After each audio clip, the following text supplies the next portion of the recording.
The assumption is that some people are endowed with self-discipline and others are not.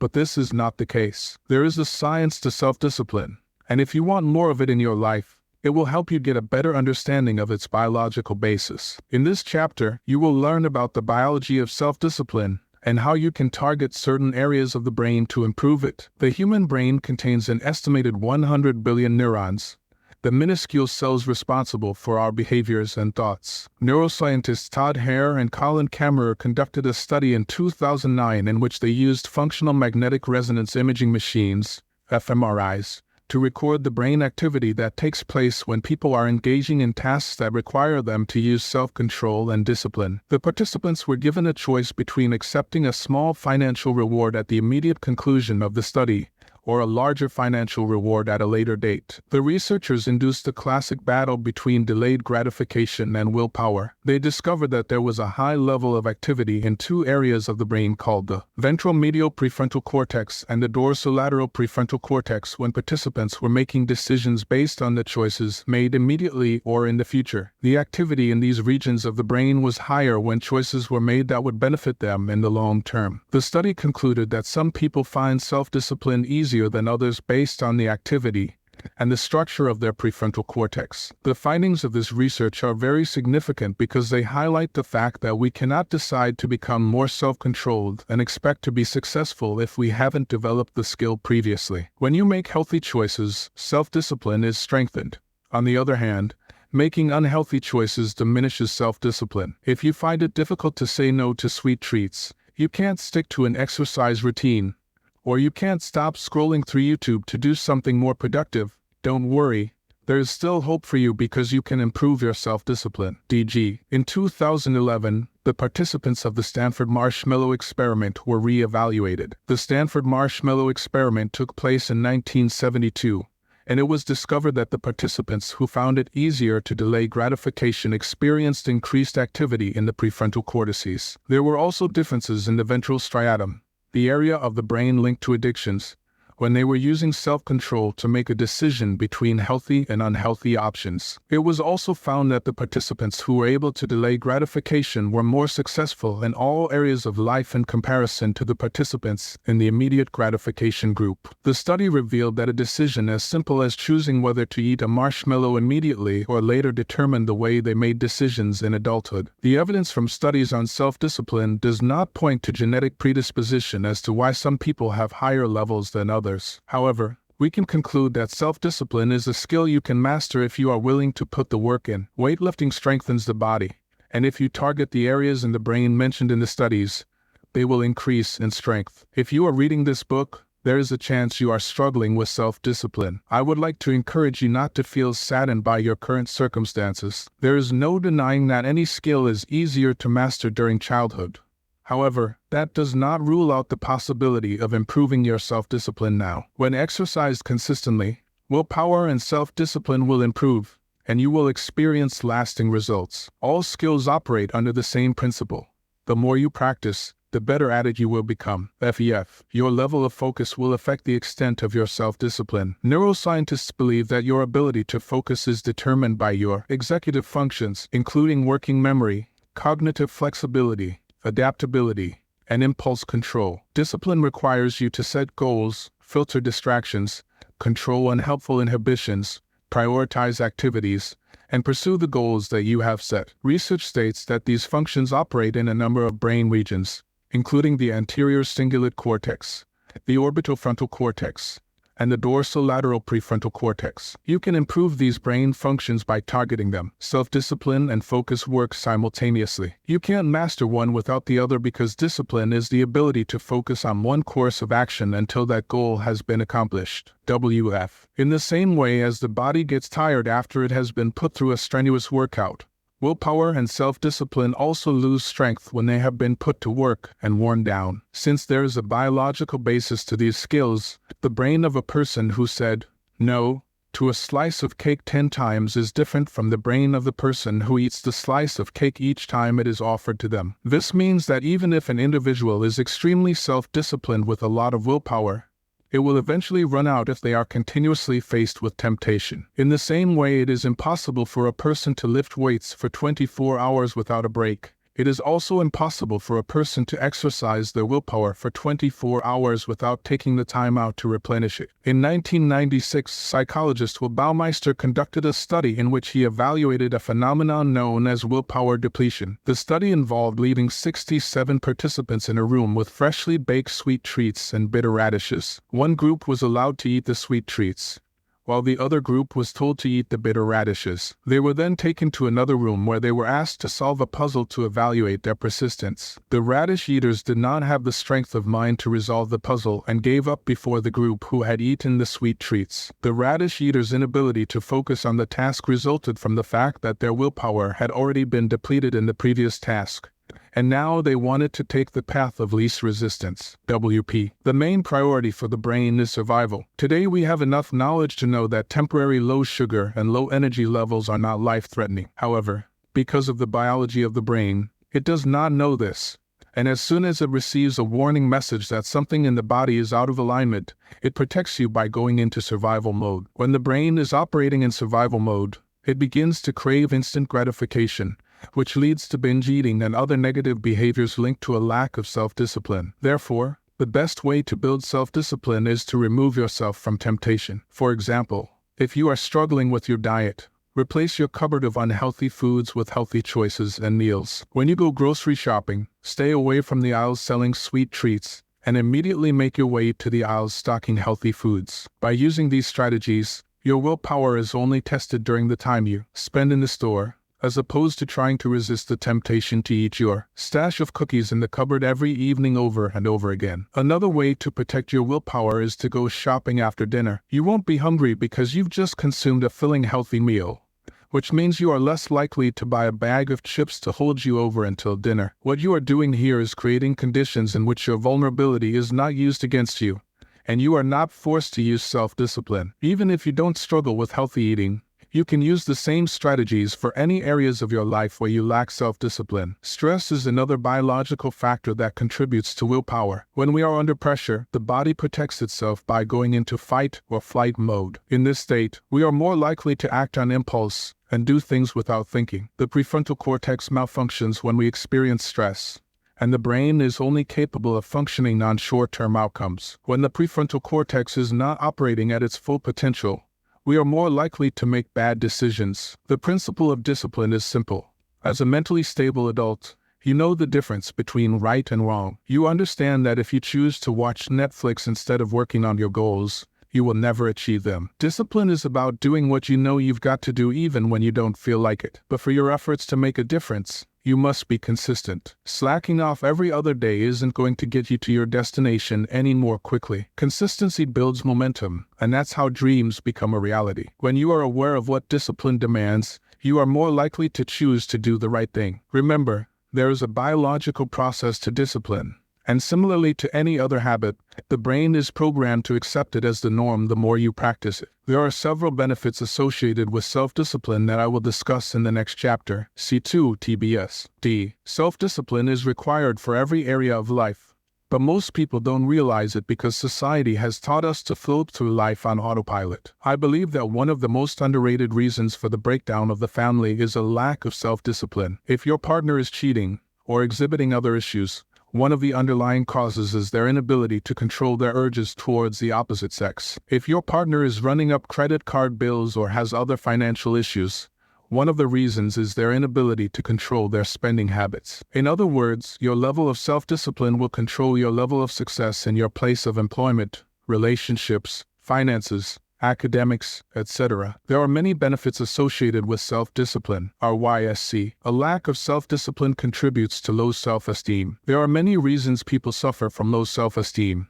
and one of them is that they are not where they need to be in life. People set goals all the time, especially at the beginning of the year, but by the second or third month, they have lapsed back into old habits and their goals are forgotten. Most people fail in life because they don't do what is required for success. The person who wants to lose weight sits on the couch eating burgers, flipping through magazines, and wishing they could wear a bathing suit on vacation. You will never get into a bathing suit sitting in front of the TV dreaming. You want to start earning more money but can't find the motivation to start learning about being self-employed. Inactivity leads to one place: failure. And when 5 and 10 years pass us by in the blink of an eye, and we are still stuck in a place we know we don't want to be, a feeling of worthlessness sets in. A self-disciplined person is confident because, regardless of where they are at that moment, they know that they are the best version of themselves. They are eating properly, exercising, and working towards their goals. They feel good about life because they are in the driver's seat,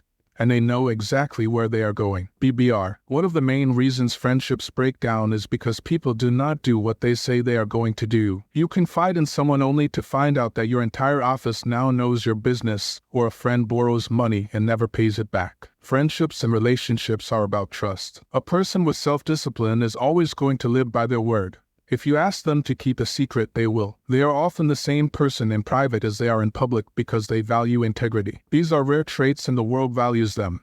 Therefore, a disciplined person is more likely to have a strong network of personal relationships because they are trustworthy. YWSBO. When people are easily offended, it's because they are not self-assured.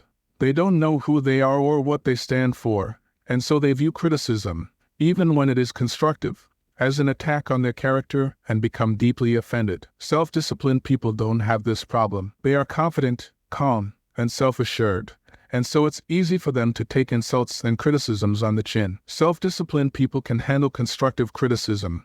In fact, they value it because it pushes them to become better. ARB. Behavioral theories attempting to explain risky and unhealthy behaviors often evaluate the role of self-control. For example, Hershey's and Gottfriedsson's self-control theory states that criminal behavior is due to an individual's inability to control their desire to engage in such behavior. Obviously, there is more to committing crime than a lack of control, but the point is that when morals and the fear of incarceration are removed from the equation, most people would rob a bank instead of work for a living. But the average person has enough self-control not to take that path. In a 2012 study conducted by Ford and Blumenstein, it was found that American college students with a high level of self-control were less likely to abuse prescription medication, binge drink, or use cannabis. Research also suggests that there is a relationship between a lack of self-control and impulsive sexual behavior. The participants in the Ford and Blumenstein study were more likely to engage in deviant sexual activity with people who were not their primary partners, all of which increased the risk of sexually transmitted disease and unplanned pregnancy. There is more to self-discipline than goal attainment, and exercising a consistent high level of self-control will benefit you in many areas of life. You purchased this book because you want to know how to increase your level of self-discipline. However, before we get to that, it's important for you to understand why you find it so difficult to make positive changes in your life. C3, TSQBW, WRC. I applaud you for wanting to improve your self-discipline. But it's important to understand that this is not an easy task. Along your journey, you are going to experience mental blockages that prevent you from moving forward. Some people give up altogether when they encounter this type of obstacle and assume that this path is only for the select few. However, when you are familiar with the psychology of self-discipline, you will find it easier to overcome such challenges, which is the main focus of this chapter. You may know exactly what you want to achieve. You have conquered your fear of failure, and your self-discipline levels are improving. Unfortunately, sometimes it feels as if there is an invisible force holding you back. This is extremely frustrating and very common, so please don't feel like you are the only one experiencing it. In this chapter, you will learn about a psychological phenomenon called the status quo bias, and how it can attack the most self-disciplined and determined individuals. The good news is that once you understand how it works, you can fight against it and continue pushing toward your goals. TSCF. In psychology, one of the most well-known self-defeating behaviors is the sunk cost fallacy. It explains why people remain stuck in their circumstances even though they would rather be elsewhere. Some examples are staying in an unfulfilling relationship, or keeping a safe but boring job even though you have the opportunity to get better employment. The status quo bias describes the human disposition to cling to what we are familiar with instead of reaching for the unknown. Similar to the Pareto principle, discussed in Chapter 17, the concept has its roots in economics and was founded by economists Richard Zeckhauser and William Samuelson. In 1988, they published a series of studies in the Journal of Risk and Uncertainty. The articles highlighted the fact that even though economics attempts to predict the choice a person will take when faced with more than one alternative, in the real world, Most people choose to do nothing and carry on as normal. A more general term for this tendency is inertia, LAT. Why is it that we choose to stick with the same jobs, people, and ambitions? A number of reasons have been put forward to explain this behavior. One reason is based on the loss aversion theory, which stipulates that in general, people don't like losing things, and this is true even if the thing they lose wasn't of high value. Before moving on to something that is perceived as better, we want evidence to prove that it is going to enhance our lives before detaching ourselves from what is not serving us. Although making a change often leads to a more positive outcome, on a subconscious level, we assume that change will do us more harm than good. Even positive change, such as moving to a nicer home or getting married, requires a lot of thought. There is always a cost associated with change, and most of the time, we don't want to pay the price. TFR. Another reason for the status quo bias is the fear of regret.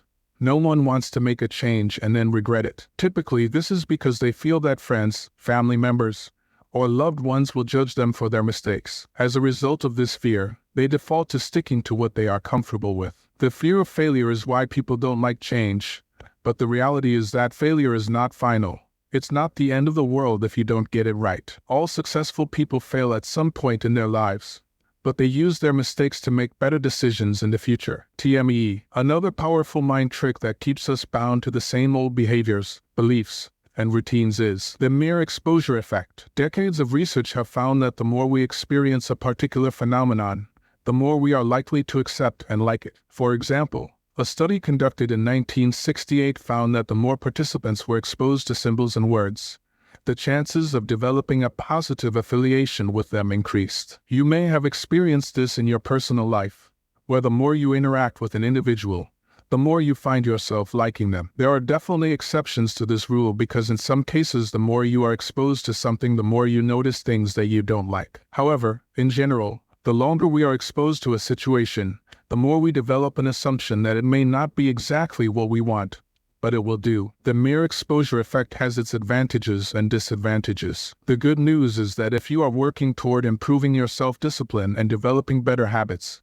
when self-control becomes the norm to you, there is less chance of you reverting back to your old ways. The more time you spend operating with a positive mindset, the more you will become comfortable with it. The disadvantages are that the natural human tendency to hold on to bad habits will make it difficult to develop good habits. You might have a desire to get up on Saturday morning and start working on your goals, but because you've spent the majority of your life sleeping in on Saturdays, you will have a hard time dismantling your status quo bias. The trick is to keep reminding yourself that the more you get up early, the easier it will become. Now that you have a better understanding of the status quo bias, think back to times in your life when you have attempted, or had the opportunity, to change something about your life but you failed to persevere because of your status quo bias. Maybe you found yourself saying things like, "Well, I've always done things like this, so there's no point in changing it now," or "I can't see that there's any major problem here, so it doesn't make sense to change anything." Remember that the status quo bias is guaranteed to do one thing,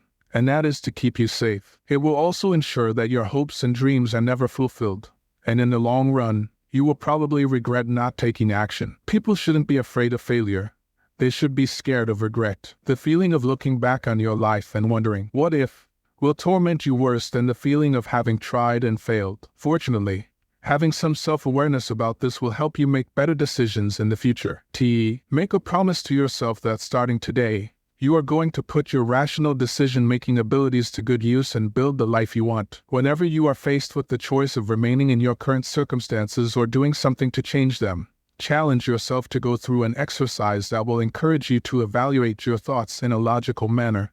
Get a piece of paper and draw one line down the middle and one across so there are 4 quarters. In each quarter, write the following: status quo advantages, status quo disadvantages, advantages to the alternative, and disadvantages to the alternative. Spend at least 10 minutes working on the lists. Go to bed and return to the list the following day. Ask someone you trust to help you if you want a second opinion, or you are afraid you might overlook something. Remember to remove your feelings from the decision-making process. Now that you can visualize your thought process, Make the decision to do something that's going to get you out of your comfort zone. Get into the habit of questioning your decisions so that you are actively paying attention to your habits and altering them to ensure that you reach your end goal. The next step in improving your self-discipline is being realistic about your abilities. I will discuss this in the next chapter. C4ARCT, DKE. Confidence is a great thing.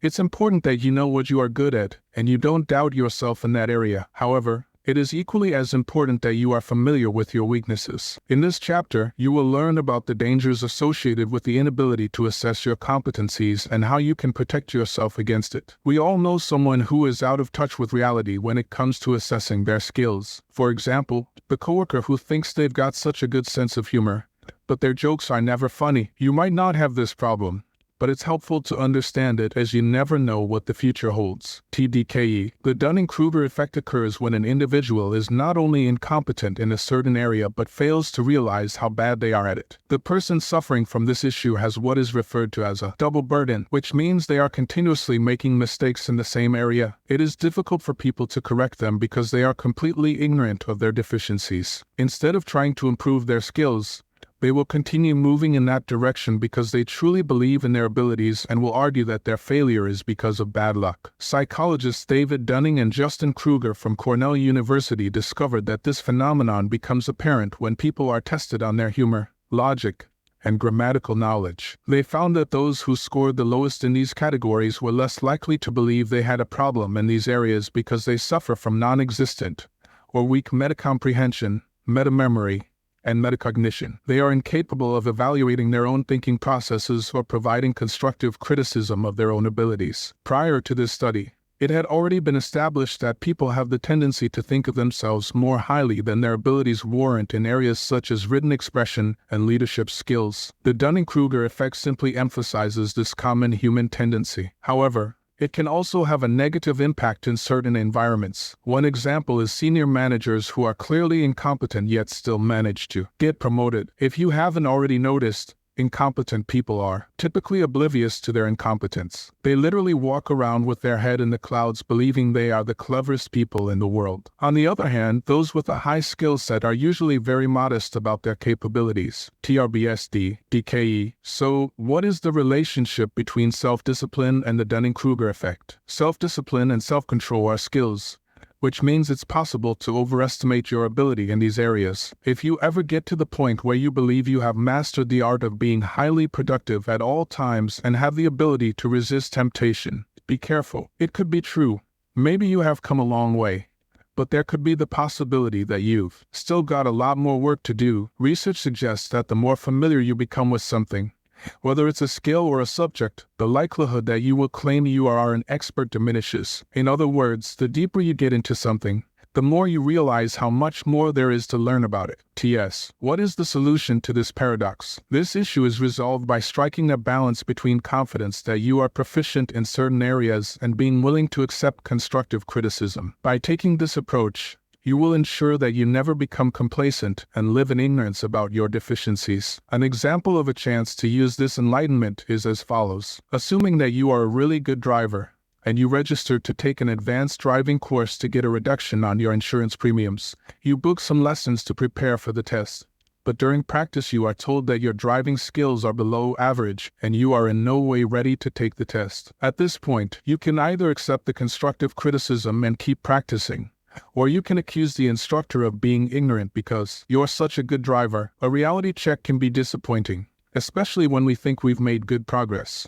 However, it can also shine a light on the areas we need to improve. Combined with objective feedback, the best way to protect yourself against the Dunning-Kruger effect is to keep developing yourself. Never assume that you've made it, and always aim to be better today than you were yesterday. Additionally, you can take courses or download an app designed to help you improve your skills and knowledge in a certain area. Apps do things like provide you with objective feedback and keep a log of your test scores so you can keep track of how much you have or have not improved. Another protection strategy against the Dunning-Kruger effect is to associate with people who are further ahead than you are in the specialty in which you wish to gain competence. Please note, this is not about comparing yourself to others. but about putting yourself in a position where you are exposed to continuous learning. Also, keeping track of where you are now and the goal you want to achieve will keep you grounded. Be warned, now that you have knowledge about the Dunning-Kruger effect, you will start noticing it more, and you may find you are tempted to point the finger at people, especially if it's someone you are not too fond of. When you do experience this, resist the urge to say something. Not only is it not nice, but how would you feel if the shoe was on the other foot? Finally, remind yourself that there is no such thing as perfection. All humans have flaws, which is a good thing because it means there is always room for improvement. Now you are ready to gain some insight into the daily habits required to improve self-discipline. C5. DHIS. D. Habits are routine behaviors performed without putting any conscious thought into them. Most of us don't need any motivation to brush our teeth in the morning. All parents train their children from an early age to brush their teeth when they wake up and before going to bed at night. In adulthood, no matter how tired you are, you will brush your teeth in the morning and at night. The habit of brushing your teeth has been hardwired into your brain. The aim of this book is for the actions required to achieve your dreams to become as natural as brushing your teeth, or as natural as some of the bad habits you currently have. Some of you reading this have a bad habit of coming home from work and sitting in front of the TV until it's time to go to bed. My father had this habit, and as children, we knew his every move from the moment he walked through the door. He would greet us in the living room, go upstairs, take off his tie, use the bathroom, come downstairs, dish out a plate of food, and then sit in front of the TV. He did this Monday through Friday without fail. YHARY. C. Your habits become a part of your character, and some people take pride in the fact that they are known for something. If your friends always tell you to meet them an hour earlier than everyone else, it's because they know you are going to be late, which means you've got a bad habit of being late. Lateness is a part of your life.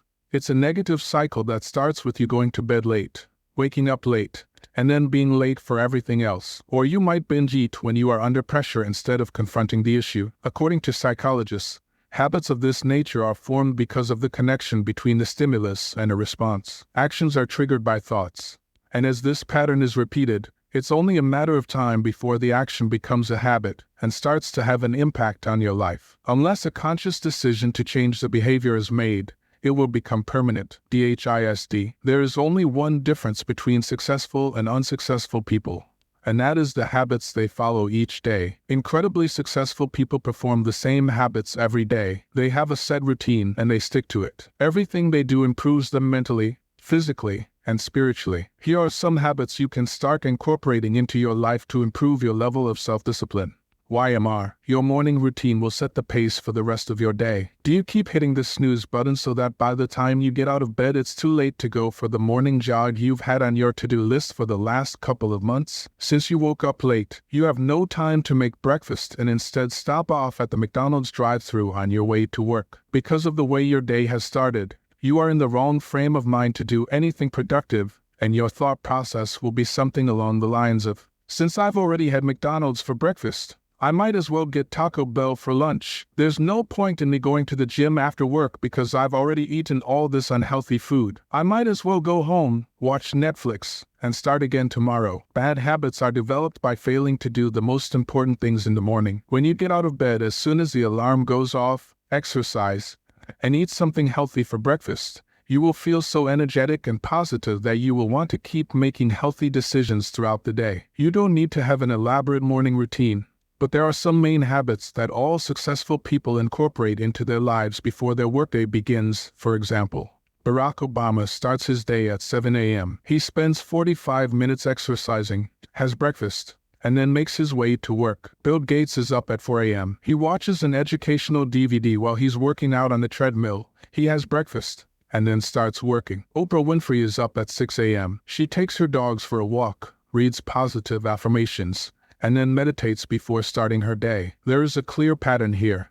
Successful people have a fixed morning routine that enhances their life. TFHD. You have just read that what you do first thing in the morning sets the tone for your day. Your evening routine before going to bed at night is just as important as your morning routine. Sleep is essential for renewing the body, resting the mind, and recharging our batteries so we can be productive the next day. A bedtime routine that allows you to unwind and prepare for the day to come is crucial. Simple things such as turning off all digital equipment and/or reading is a powerful way to decompress. relax, and prepare you for a good night's rest. It is also important to get a minimum of 7 hours of sleep each night. Not only does a lack of sleep hinder your productivity, in the long run, it will damage your health. The following are several other habits that successful people incorporate into their lives each day. PG. In 2016, DeSteno and Dickens conducted a study and found that the more self-control a person had, the more grateful they were. The study involved participants completing a task on the computer. The computer intentionally broke down and another participant helped to resolve the issue. The researchers also evaluated happiness, self-control,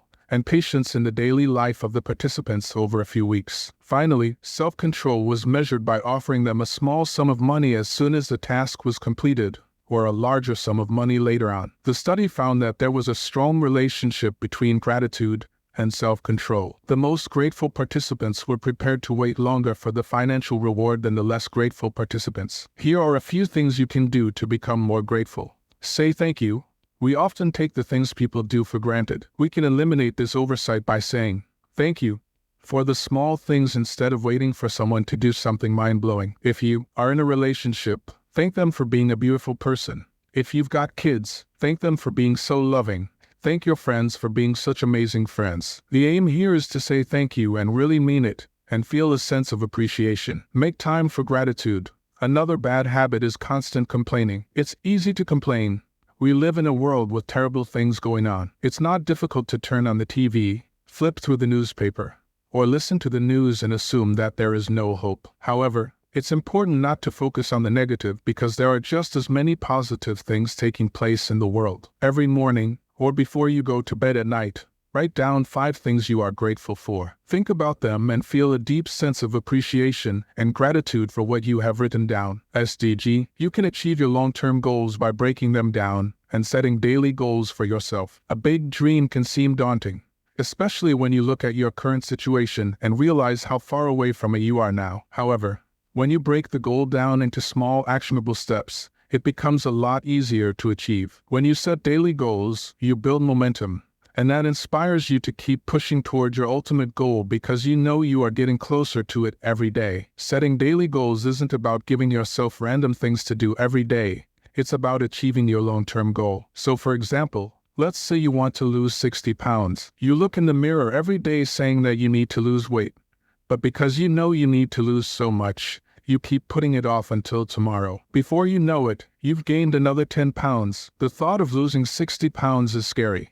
But if you say you want to lose 60 pounds in 12 months, which works out to 5 pounds a month and just over 1 pound a week, now your goal isn't so intimidating. You can now start working daily toward that goal. It could involve eating a large portion of vegetables and cutting down on carbs, doing 10 minutes of cardio per day, or drinking more water. Whatever it is, just make sure you are doing it daily because consistency is the key to your success. AGNS. Sleep is essential to your productivity. If you are tired and sluggish and feel like you haven't had enough sleep, it will be impossible to get anything done. Here are some tips for getting a great night's sleep every night.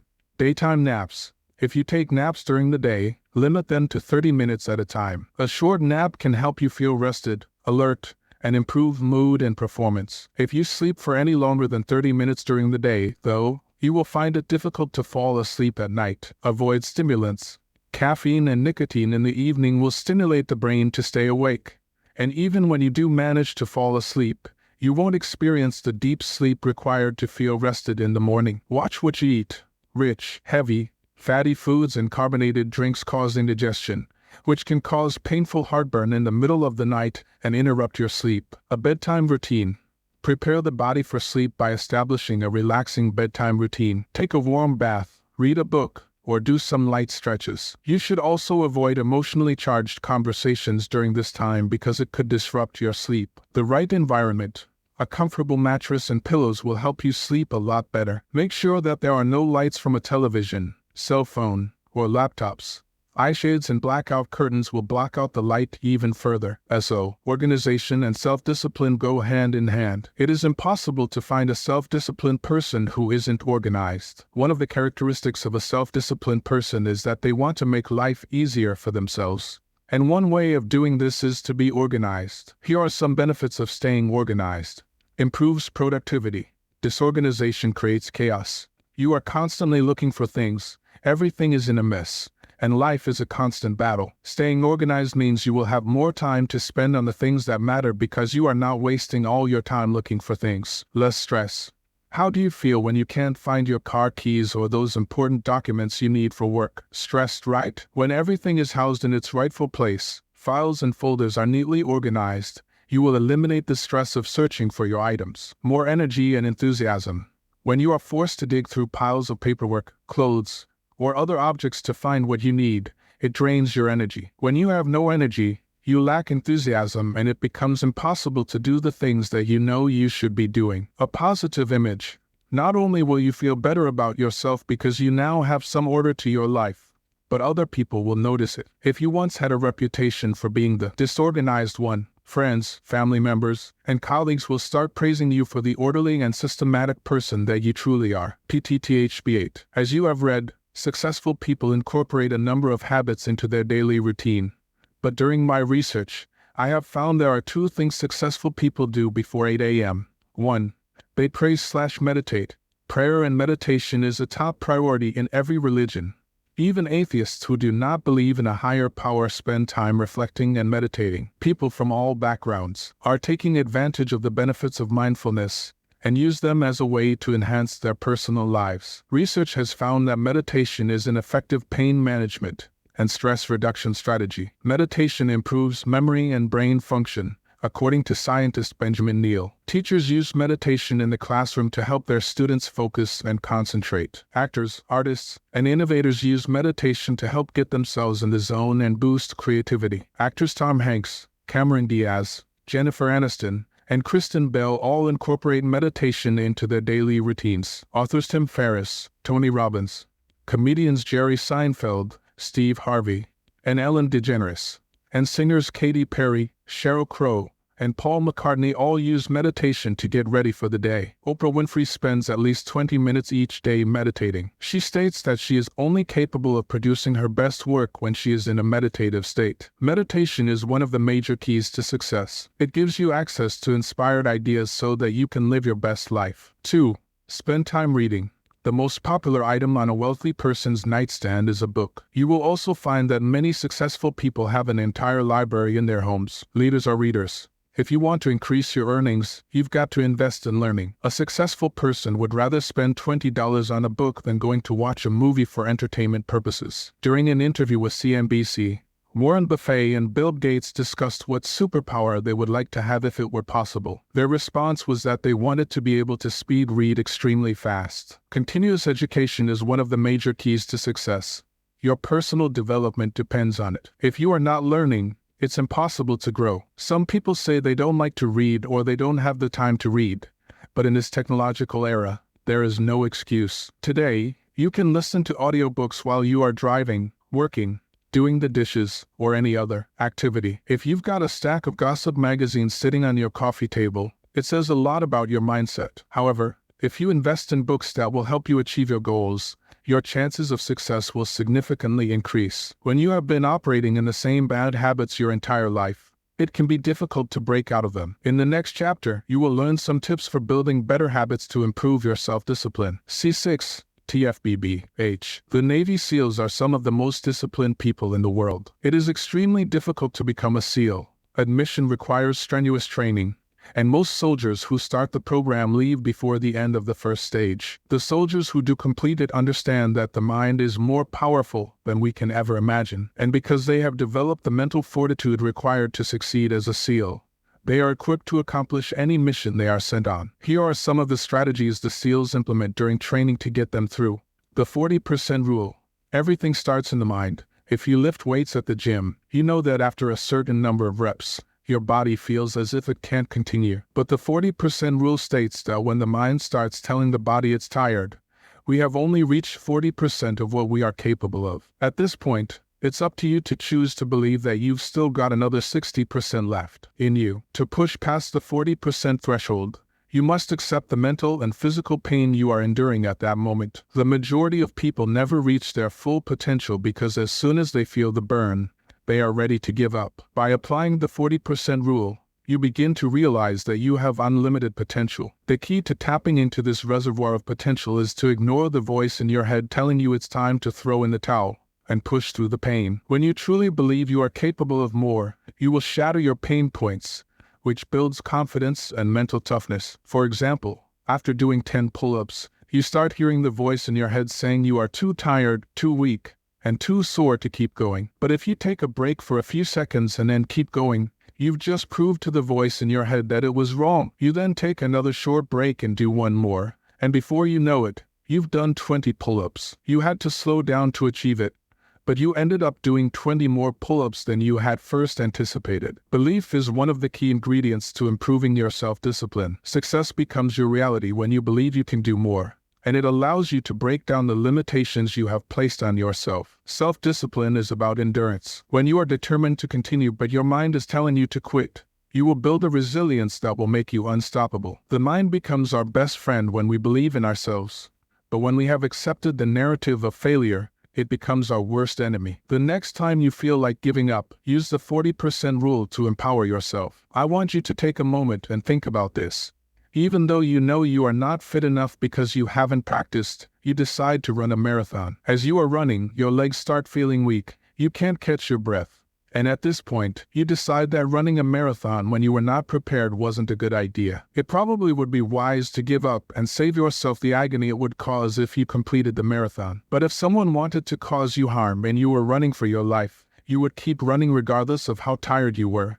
Because if you stopped, the person chasing you might kill you. The point is that most of us are ignorant of what we are really capable of. We have become complacent. We put on 10 pounds, buy a larger size, and convince ourselves that our stomach isn't protruding. Or we work at a job we hate but the bills are getting paid, so we tolerate it. When we don't challenge ourselves, it is impossible to get a glimpse of our true potential. The people who master discipline have done so because they have chosen to be extraordinary. Outside of the excitement and camaraderie of watching sports, one of the reasons we love it so much is because we are admiring the player's ability to master their craft. If we were to invest the same amount of time we spent sitting in front of the TV watching other people display their expertise, we would probably be a lot farther ahead in life. Several studies confirm that our physical abilities are determined by our mental strength. A popular study known as the placebo effect discovered that performance is enhanced when an individual believes they have done something to improve their performance. The European Journal of Neuroscience published a study in 2008,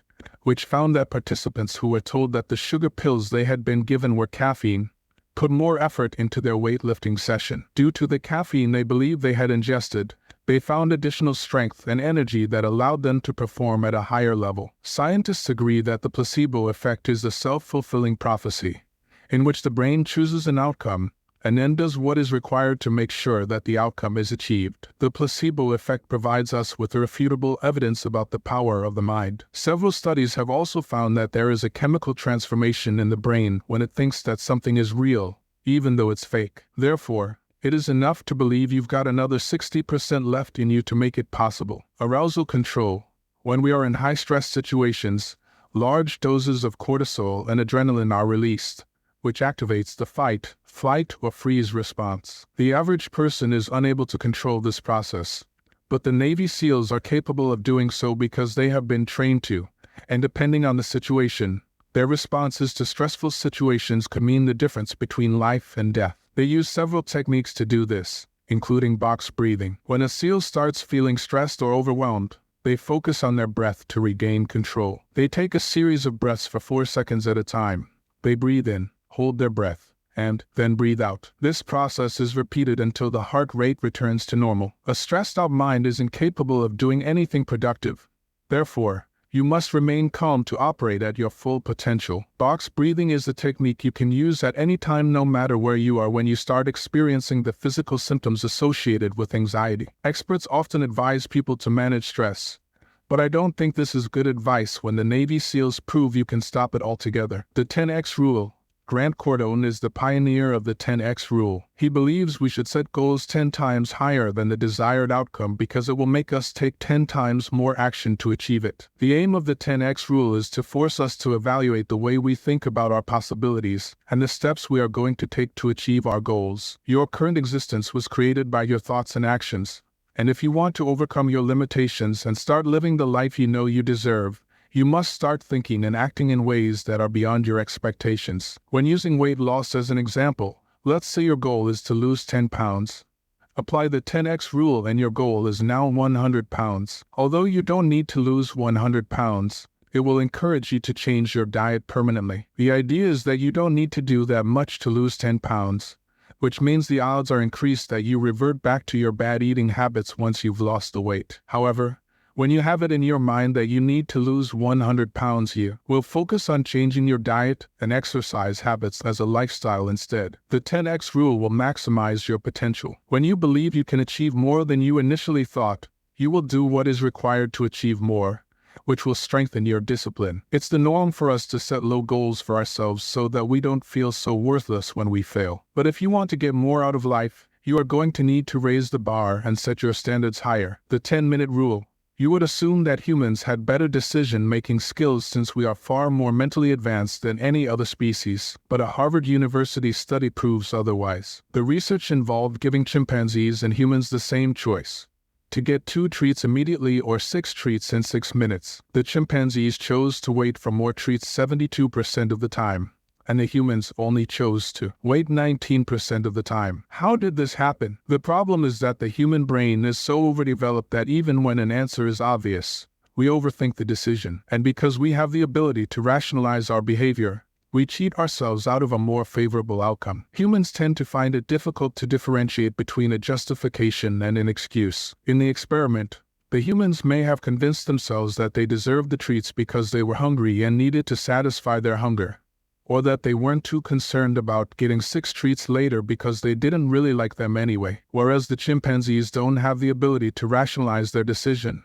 They act on instinct, and it's about survival of the fittest for them. The 10-minute rule becomes effective at the rationalization stage. Let's say you are trying to lose weight, and you decide you want a bag of chips. Pause for 10 minutes and then ask yourself if you still want the chips. If you decide you still want the chips, go ahead and eat them. Or you can wait for another 10 minutes since you've already managed to wait the first 10 minutes. By choosing to wait, you eliminate the immediate gratification, enhance your decision-making skills, and raise your discipline levels at the same time. You can apply the 10-minute rule to a variety of situations. Let's say you are in the gym running on the treadmill, and you start feeling tired. Instead of jumping off right away, keep running for another 10 minutes and see how you feel. After doing it once, you will realize that you are not that tired after all and keep going. There is nothing easy about discipline. We are not born with it, and all disciplined people develop it over time, including the Navy SEALs. Everyone has the ability to live a more disciplined life if they choose to. However, it is also important to note that there are some things that can hinder your self-discipline if you are not aware of them. I will discuss these in the next chapter. C7. WHY.D. Energy vampires are people who sap the life out of you with their negative attitude. But there are also things that can hinder your discipline and prevent you from becoming the best version of yourself. The majority of people understand that it takes discipline to get what you want out of life. So why is it that most of us are incapable of becoming disciplined enough to reach our full potential? I am not an advocate of the blame game, as I believe we should all take responsibility for our own lives. However, there are some stealth ways that discipline can evade you without you realizing it. Maybe you are associating with the wrong people. You might have bad habits or crippling thought patterns you are not aware of. Your belief system about discipline might be wrong, or you may have the wrong motivations for what you want to achieve. The following factor may act as a hindrance to your discipline. Parkinson's law. If you tend to procrastinate, one of the excuses you might use is that you work best when you are under pressure. Parkinson's law validates this justification. A British historian named Cyril Parkinson developed Parkinson's law, which argues that when we have a set amount of time available, we will fill that time with the work. Parkinson started paying attention to the trend while employed by the British Civil Service. He noticed that as their bureaucracies increased, efficiency decreased. As employees were given more space and time, they took up more space and time. Parkinson noticed that even the most basic tasks were subconsciously made more challenging to fill the allotted time. However, when there was a tight deadline, they simplified the task to complete it faster. If Parkinson's law is hindering your discipline, you can overcome it by setting yourself tight deadlines for your tasks. When you give a project a time limit, you will find a way to get it done in the shortest amount of time. and you won't overcomplicate things to fill the additional time you have available. By setting yourself early deadlines, not only are you always challenging yourself, but you also put yourself under pressure to finish early, which frees you from the stress of rushing at last minute to meet deadlines. Discipline versus procrastination. Procrastination hinders self-discipline. We convince ourselves that we are not taking action because we are waiting for the right time or the right circumstances. For example, you might decide to take a break from the gym because your legs are sore. On the surface, it sounds fair, but it's an excuse because you could still go to the gym and do cardio or work your arms instead. The core of self-discipline is doing what you need to do whether you feel like it or not. Inaction and making excuses are identical twins. There is no difference between them because they both lead to the same destination: failure. If you are going to wait until the conditions are just right, you've already lost the battle because when you want to do something, you are not stepping out of your comfort zone. If you are making excuses now, you will keep making them in the future. The perfect circumstances don't exist. Something is always going to be out of place. When procrastination seems logical, it's dangerous because it can apply to any situation. For example, if you decide you are going to quit smoking once there is less pressure at work, you will never give up because there is always going to be some level of stress at work. When you make excuses, you are telling yourself that you are not capable of doing what needs to be done now. But if you are incapable now, you are probably going to be incapable in the future. You will always have doubts when you step out of your comfort zone. The excitement in challenges makes them attractive, but the fear of them can also convince you to abandon them. It's normal to doubt yourself when you are doing something you are not qualified for or when you are attempting to push your boundaries. But whether it's starting a business, writing a book, or improving your health, the right time to start is now, even if you don't feel that you are ready for it. Another form of logical procrastination is spending too long on the planning stage when it comes to how you are going to achieve your goals. It is important to plan. However, there is no need to overanalyze things. The more time you spend planning means less time spent doing, which increases your chances of never getting started in the first place. The key is to start working on your project and figure out the details as you go. Society also plays a role in our love-hate relationship with procrastination. The media encourages us to strive for perfection, whether it's in our marriage, place of employment, or social lives. This encourages procrastination because it's an impossible ideal to achieve. The fear of failure sets in and you keep postponing what you need to do to achieve your goals. You will push yourself into action when you realize that perfection and procrastination are both obstacles preventing you from becoming successful and disciplined. A powerful technique that can be used to stop procrastinating and curb the desire for perfection is the 70% rule. The 70% rule states that you should get to work when you are 70% certain that you will succeed. 100% certainty doesn't exist. You will never know whether something is going to work out unless you try it. The only way you are going to master discipline is through consistent action. So when you arrive at the 70% mark, decide that you are going to do it and stick to it. For example, you might want to compete in a marathon, but you know you are not fit enough. At your current state of athletic ability, you might be able to run 2 miles.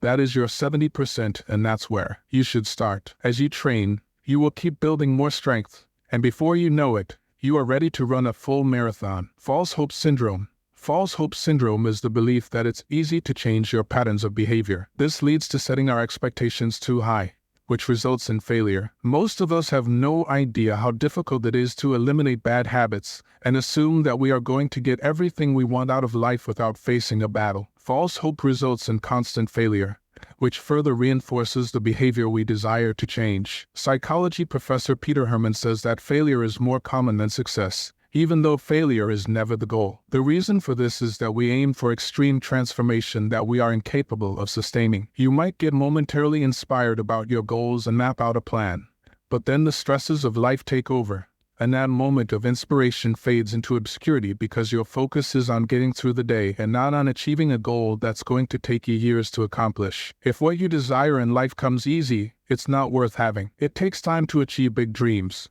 There is no such thing as overnight success. Every successful person you see in the media experienced serious turmoil to get where they are today. All we see is the end result and assume that it was easy for them. Most people want success, but when they realize what it takes to achieve it, whether consciously or unconsciously, they bow out gracefully. When you are evaluating the things that are hindering your discipline, take note of your actions. Are there any ways you are self-sabotaging? There is nothing pleasant about discipline, but we can also make it harder on ourselves. In the next chapter, you will learn about the importance of getting comfortable with being uncomfortable. C8, GCB. There is nothing comfortable about self-discipline. You don't need discipline to eat junk food or watch your favorite TV show because you enjoy doing those things. Unless they have a strong desire to achieve something, most people are not going to subject themselves to the discomfort of self-discipline. They are going to wake up just in time for work, eat when they are hungry, sleep when they are tired, etc. There is nothing you can do that is going to make self-discipline comfortable. We need endurance to overcome those feelings of discomfort, and mental toughness to plow through the instincts that are enticing us to choose the path of least resistance. PBU. In Chapter 1, you read about willpower being like a muscle that gets tired when it's used. But what this really means is that you can also strengthen your willpower, which involves doing things on a regular basis that make you feel uncomfortable, so that not only do you get familiar with the feeling of discomfort, but you get used to it. Stepping out of your comfort zone is important because it teaches you that your fears are not as great as you had imagined. One of the acronyms for fear is false evidence appearing real. The evidence is false because you are imagining it, but you have turned that thought into a reality in your mind. The only way to dismantle this is to step into that fear and realize that the evidence you had conjured up in your mind was false. Every time you step out of your comfort zone, both your willpower and tolerance for discomfort will increase. One of the most popular TED Talks came from Jiang, in which he spoke about spending time living outside of his comfort zone. Jiang spent 100 days seeking out opportunities to experience rejection to help him overcome social anxiety and his fear of rejection to become a more confident person. It involved him doing things like asking a random stranger to lend him $100, knocking on someone's door and asking to play soccer in their backyard, and asking for second helpings in a restaurant without paying. At the end of the 100 days, Jiang was a completely different person. He was confident and sociable because of how kind people were to him during this time spent outside his comfort zone. Jiang's story applies to all of us. Our personal fears and discomforts are also opportunities to challenge ourselves. So, whatever you are comfortable with, do the opposite. If you are the more assertive type, act more passive throughout the day and vice versa. If you don't like speaking to strangers, go out and introduce yourself to people you don't know. If you can't dance, go to a dance class. There are plenty of things you can do to inject discomfort into your life. One of the best ways to improve self-discipline is to get used to becoming uncomfortable. We all have different insecurities, fears, and discomforts, but most of us go through life avoiding them, which only limits our potential. If you want to become the best version of yourself, start by choosing to be uncomfortable and facing your fears. As the practice of discomfort starts to build your willpower, you can start working on changing some of the habits and addictions that don't benefit you. Struggle and discomfort are a part of who you are. You decided to read this book because you want to become more disciplined.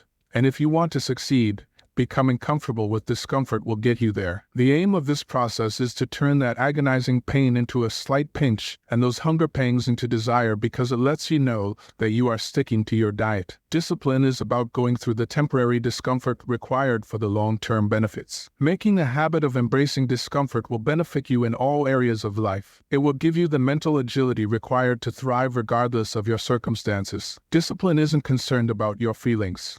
It doesn't care that you feel as if you can't take another step, because that's when you need it the most. Practicing discipline is a brain training exercise, equipping it to default to perseverance mode. There is no doubt that it is difficult to develop discipline, but there are ways to make the process easier. One of them is learning how to reduce the strength of temptations and urges. An urge is the physical and mental impulse to engage in habitual behavior. The term urge surfing was pioneered by psychologist Alan Marlatt, an expert in the field of addiction. He compared urges to waves in the sea. Waves rise up and down in intensity, and eventually meet the shore and crash. What he was saying is that you have the ability to surf over those urges until they crash. Urge teaches you how to resist temptation and embrace discomfort. I want you to take a moment and think about an urge that you have recently experienced. Think about how it made you feel physically and emotionally. Can you remember how those sensations evolved? As you are thinking about that urge, focus on your breath and imagine that the urge is a wave you are riding on. It's the norm for us to identify with our urges, but urge surfing helps us separate ourselves from the bad habits we desire to correct. Instead of thinking, "I feel like eating cake," Say, I have an urge to eat a piece of cake. In this way, you are not fighting yourself but the sensation you are experiencing. You can then allow it to pass. It's difficult to fight urges, but observing them without identifying with them increases your chances of overcoming them. The average urge will peak between 20 and 30 minutes if you fight with it. Fighting urges doesn't work because it makes them stronger and longer lasting, which, in turn, diminishes your confidence about your ability to fight them. You give your urges power through your willingness to indulge in them. There is actually no power in the temptations and the addictions. When a drug addict goes to a rehab facility and has no access to their drug of choice, they experience significantly few urges and cravings compared to when they are not in a rehab facility. Another helpful way to define the internal struggle associated with urges is to think of it as a waterfall. And fighting an urge is like trying to block a waterfall. The waterfall is eventually going to break through with even more force than it would have originally because of the pressure that has been built up from being held back. Instead of trying to block the waterfall, step back and watch it. If you can start seeing urges and temptations with curiosity rather than fear, changing your behavior will become a lot easier. Spend time studying your own habits and pay attention to your urges. Once you master urge surfing, you can overcome any addiction. AYFYU. People will also do things like try to think themselves out of an urge or distract themselves so they are focusing on something else. This is similar to trying to fight your urges. They feed them, which makes them stronger. This then causes you to believe that the only way to get rid of your urges is to give in to them. When you get to this stage, you give up and accept that you will never be able to change your bad habits. Distraction appears quite logical. After all, wouldn't it be better to limit the number of opportunities you have to engage in your bad habit instead of indulging in it? It sounds like a good idea in theory, but it doesn't work in practice. Several studies have found that suppressing thoughts, sensations, and feelings makes them stronger. To further prove this point, the next time someone mentions something, try not to think about it. For example, someone might say, make sure you don't think about an elephant. Now anytime the word elephant is mentioned, you are going to think about one, and the more you try to avoid the thought, the more it will take over your mind. The same is true when you attempt to avoid urges. The aim of urge surfing is to leave you feeling calm and relaxed after walking away from a temptation. It's impossible to trick the mind into overcoming your urges. The only way out is to surf through the urge, which is a part of the discipline process. After a while, you will become comfortable with the discomfort of experiencing the urge and not submitting to it. Anytime you feel an urge to do something you know is not going to benefit you, follow these steps. Pay attention to where the urge is coming from in your body. In the same way music gives you the urge to nod your head or tap your feet, the majority of urges are felt somewhere in the body. Once you have located where the urge is coming from, focus all your attention on that area and observe the sensations you are experiencing. Spend 2 minutes focusing on your breath. Imagine that every sensation and urge you are feeling is a wave. As the urge intensifies and subsides, look at it as a wave rising and falling. As the urge settles down, pay attention to the changes you are feeling. Once you have surfed through an urge once, you will have the confidence to surf through them anytime they arise. It's important to remember that urges are temporary. You are not going to feel that way forever. When you forget this, urges and cravings can become overwhelming. But if you have the confidence that you can ride through an urge, you will find that this method is much more effective than trying to fight with the urge or distract yourself. When you first experience hunger pangs, the assumption is that they won't go away until you eat something. As you probably know, you start feeling irritated when you're hungry because your productivity levels decrease. But people who fast know that hunger is temporary. It passes in the same way as every other urge. Most people start feeling hungry when they've been working for a while or when they get bored. But if you pay attention to what's going on inside your body, you will notice that your stomach isn't empty. If you spend a few minutes accepting the hunger and not looking at it as a sign that you need to eat immediately, the hunger will fade away quicker than you think. Start paying attention to your urges. Study them and experiment with them. You will find that the urges don't become a part of you until you start fighting with them or give in to them. When you observe your urges from a distance and watch them coming and going, they lose their power to influence your behavior. In order to reach your goals, you must develop a system to get you to your destination. And if you don't follow the right system, your dreams will never become a reality. In the next chapter, you will learn how to focus on the right system to get your desired outcome. C9FS. All successful people have goals. Yes, this is true. People set weight loss goals, financial goals, academic goals, relationship goals, But how many people actually achieve those goals? Research suggests very few people achieve their goals. There is nothing wrong with the goals they are setting, but there is something wrong with the system they are following. When you set a goal, you are focused on the results you want to achieve, but a system is about the process you are going to undertake to get there. So, what would happen if you stopped focusing on the goal and focused on the system or strategy instead? For example, if a football coach wanted his team to win the championships but instead of focusing on winning, focused on the daily practice habits of the team, could they win? Probably. The only way to win is to improve your playing skills, and you can only do that through practice. If you want to win in life, forget about focusing on the outcome. Focus on the system you are going to use to get to the outcome. Let me repeat,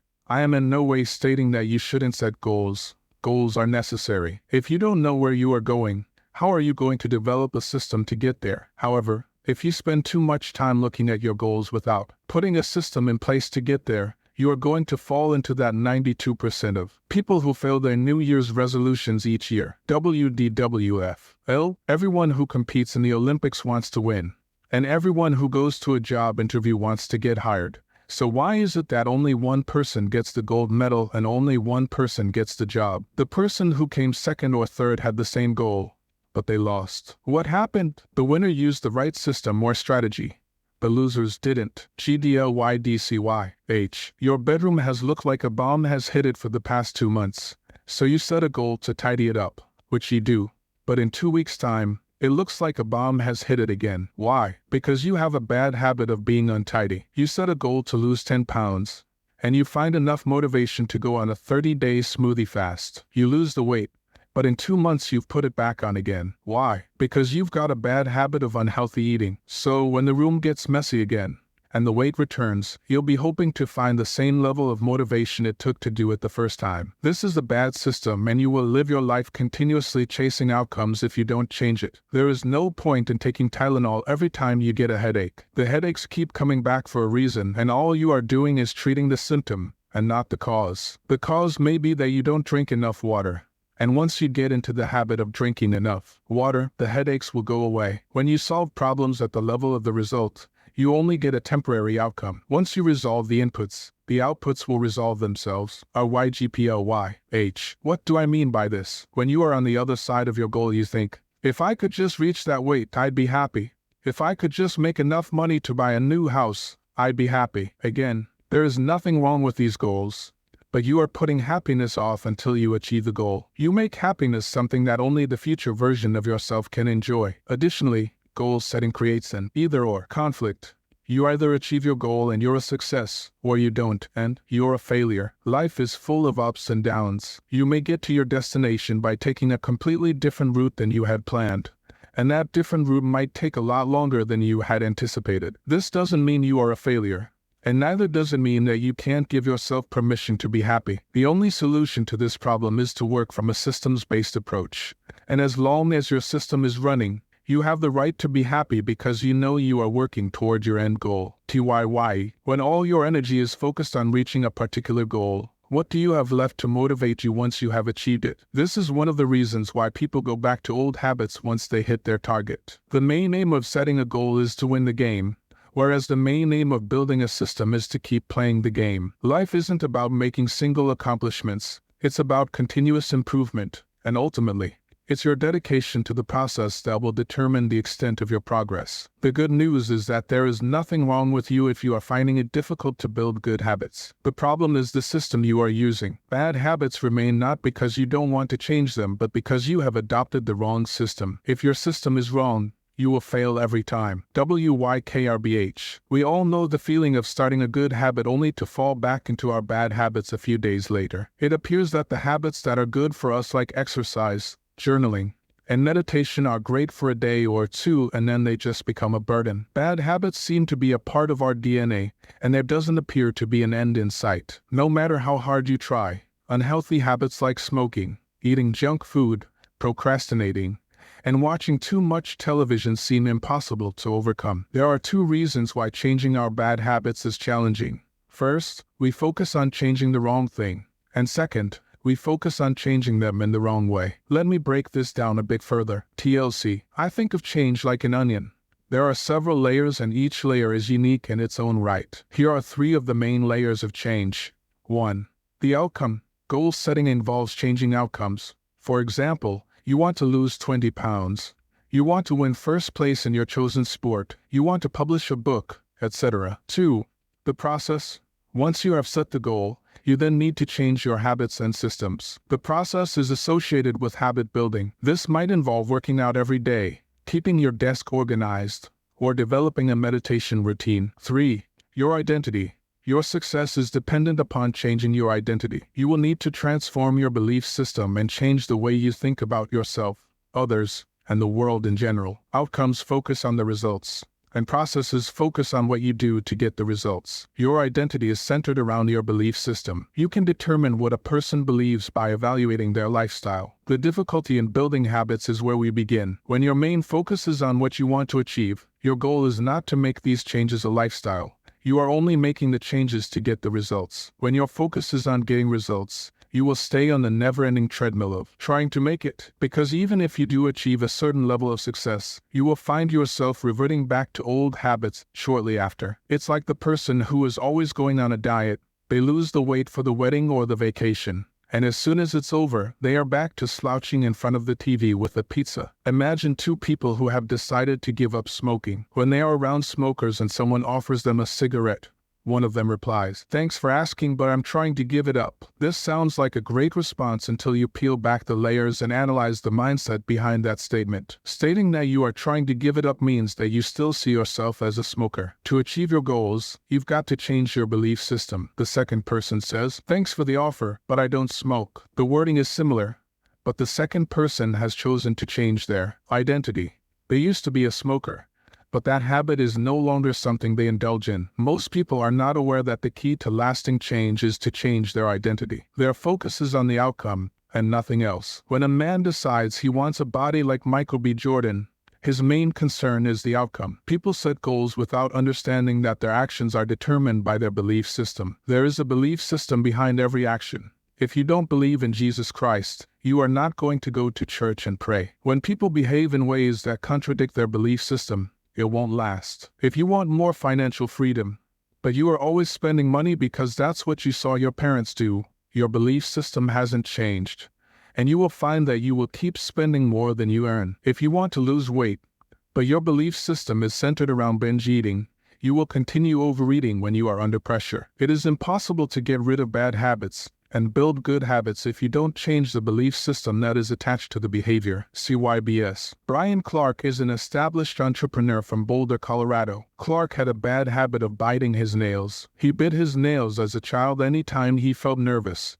and it continued into adulthood. Pressure from friends and family forced him to decide to stop biting his nails until they had grown out a bit. With some serious willpower, he managed to achieve his goal. He then asked his wife to book him a manicure, thinking that if he was paying to take care of his nails, he would stop destroying them, which was essentially what he was doing by biting them. The manicure made his hands look nice, and he was pleased with what he saw. The manicurist encouraged him further by telling him that he would have very healthy nails if he stopped biting them. He was now proud of his nails, he liked the way they looked, and he wanted to keep them this way. The only way he could achieve this was to stop biting them.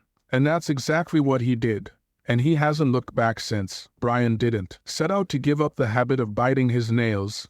His goal was to stop biting them until they grew. However, his belief system about his nails changed when he saw how nice they looked after a manicure, and the bad habit of biting his nails was replaced by the good habit of grooming them. YIGH. Your habits, whether good or bad, are a part of your identity. When you desire to make a change and that habit becomes a part of your identity, you will maintain it because it has become a part of you. Once your biceps look good and you start seeing yourself as someone with a toned and muscular body, your desire to keep your appearance will outweigh your desire to hit the snooze button in the morning. When you take pride in the condition of your hair, you will stick to a routine to maintain it. When you are proud of your identity, you will do what is necessary to maintain the good habits attached to it. Your good habits will not last if they don't become a part of your identity. Motivation to achieve goals won't make what you are doing a lifestyle. Most people can find enough willpower to stick to a diet, an exercise regime to run a marathon for cancer research. However, because those new habits didn't become a part of who you are, they didn't last. There is nothing wrong with setting goals, but what you should aim for is a lifestyle transformation. For example, set your goal to become a person who reads consistently instead of setting a goal to read one book. Set your goal to become a runner instead of setting a goal to run a marathon. Set your goal to become a musician instead of setting a goal to learn how to play the piano. Your behavior reflects your identity, and everything you do speaks loudly about who you are. According to research, when a person believes in their identity, their behavior will mirror that. When your good habits become a part of your identity, you will no longer need to force yourself to do the things required to change your behavior because it's who you are, and effort is no longer required. It is also important to note that your identity can also work against you when you have accepted certain traits. For example, I don't follow directions very well. My math skills are terrible. My computer skills are awful. I'm always late. I can never remember anyone's name. I am not a morning person. When you have spent your entire life agreeing with these negative narratives, you accept them as facts, and anytime you try and work against them, you will resist the action that attempts to work against what you believe to be true. Your subconscious mind has been programmed to keep you behaving in a certain way, and it will repel any action it doesn't recognize. Eventually, you become comfortable with behaving in a way that mirrors your self-image, even if the behavior is of no benefit to you. There are going to be days when you've got to put your good habits on hold because you have other commitments.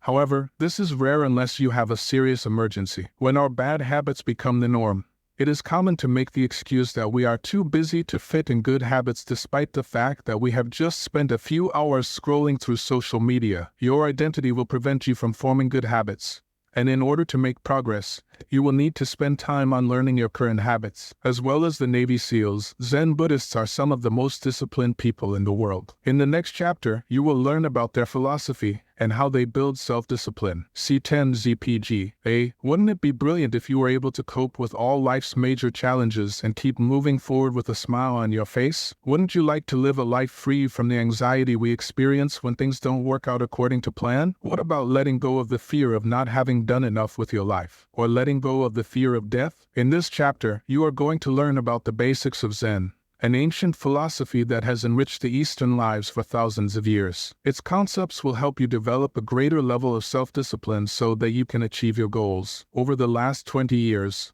researchers in the self-development field and psychology have been studying the superior psychological health of Zen practitioners. Researchers at Penn State University have spent the last 10 years analyzing the effects of Zen practices. They have concluded that adding Zen practices such as meditation to your daily routine can reduce stress, help you make better decisions, and induce feelings of calm. Zen Buddhists hold a reservoir of wisdom about accomplishing goals, overcoming fear, and delaying gratification. All of these actions provide a powerful foundation for self-discipline. Zen is not a religion. It is regarded as a life experience based on the teachings of Buddha. Satori is a Japanese term similar to Zen, meaning flash of inspiration or first showing. To experience Zen, you must live in the present and have a deep belief that everything in the world is connected. To get a better understanding of Zen, gaining some insight into the life of Buddha will help. TLB. Thousands of years ago, Buddha started to spread the observations and teachings that led to his enlightenment. His focus was on two main concepts.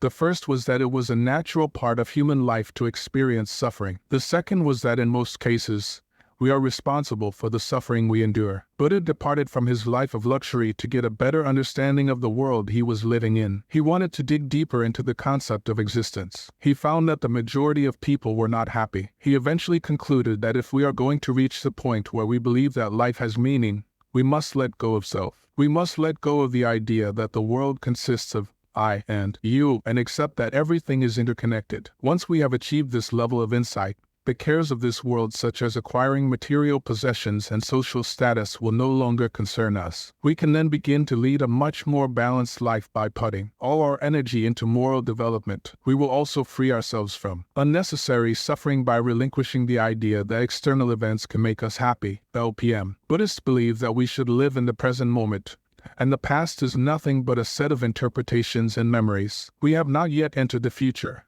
And so worrying and obsessing that things should turn out a certain way will only lead to unnecessary suffering. Next up are some examples from everyday life to help you put it into context. Let's look at the issue of self-identity. Zen teaches us that the rigid ideas that we hold about who we are as individuals is self-limiting and keeps us bound to destructive behavior patterns. The first time I started reading about Zen, it dawned on me that the self-image I held was that of a high achiever. What's the problem with that? I can hear you asking. Well, if you know anything about what it means to be a high achiever, you will understand that it is a very difficult image to live up to and can wreak havoc on your mental health. When your life is spent being told by parents and teachers that you are intelligent and you are encouraged to keep on getting good grades, success becomes the main focus in your life. This starts from childhood, and you carry the same mentality into adulthood. An immense amount of pressure is placed on you, and you risk experiencing burnout and stress. You also become petrified of failure because you don't want to disappoint the people who are expecting you to succeed. You then begin working tirelessly every minute of the day to gain qualifications that you really don't care too much about. Each time you get a new qualification or accolade, does it give you permanent happiness? No, so what's the point? If you do end up failing at something, your self-image is totally destroyed because all you have heard your entire life is that you are going to be successful. For high achievers, failure is a sign that you no longer have control over your life.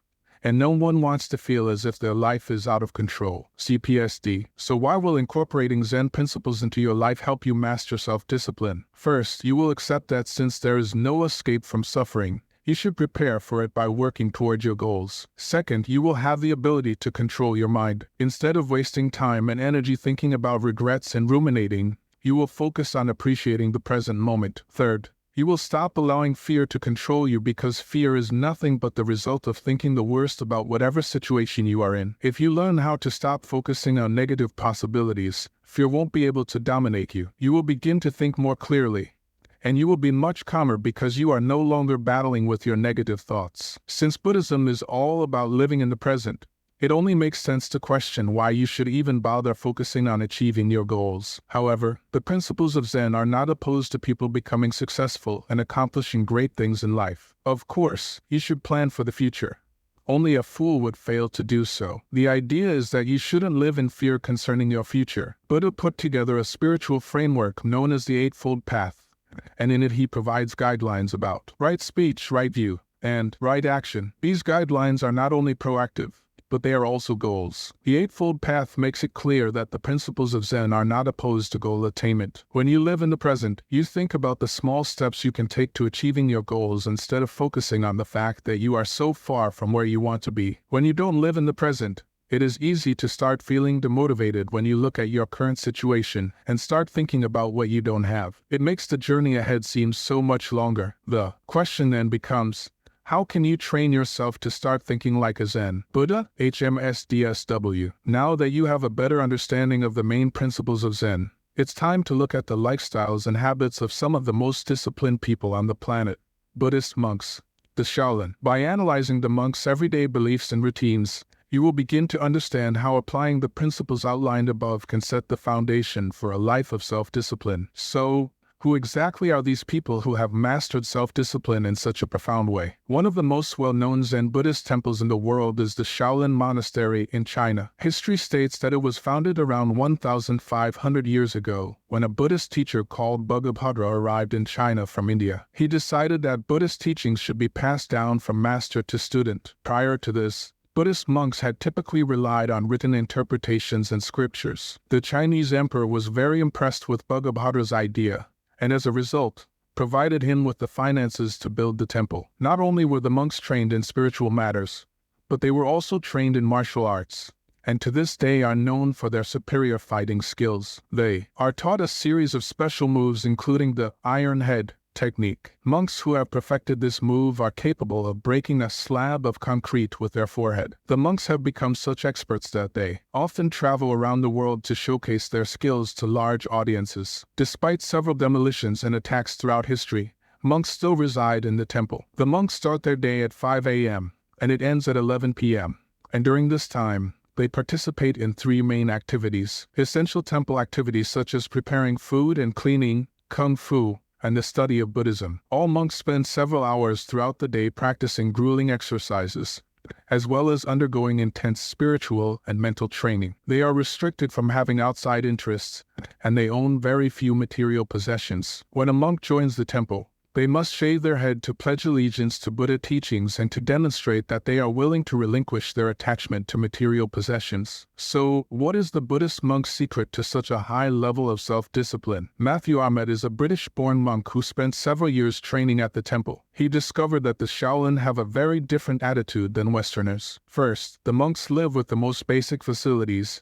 They do not have access to running water, and they wash their clothes by hand. This makes them extremely grateful for the small things in life. When you can appreciate the small things, it is good for your mental health. You start to feel that the world is a good place to be in, and that it has an abundance of opportunities. This encourages you to achieve your goals. Second, the monks believe that wealth and material possessions will not make you happy. They do not envy those who live normal lives because during their training they learn that true happiness comes from finding your mission or passion. In their case, it's the physical and spiritual progress they make while they are at the temple. This lesson is simple, but it is extremely powerful. When you find a goal that aligns with your ambitions and values, your passion will be the vehicle that carries you. Even when the challenges of life begin to bombard you and you start paying attention to how far you've got to go to achieve your goal, the fact that you have a purpose in life will keep pushing you onward. Third, they don't believe in pushing themselves to the point of injury or pain. In the past, the monks had to be physically fit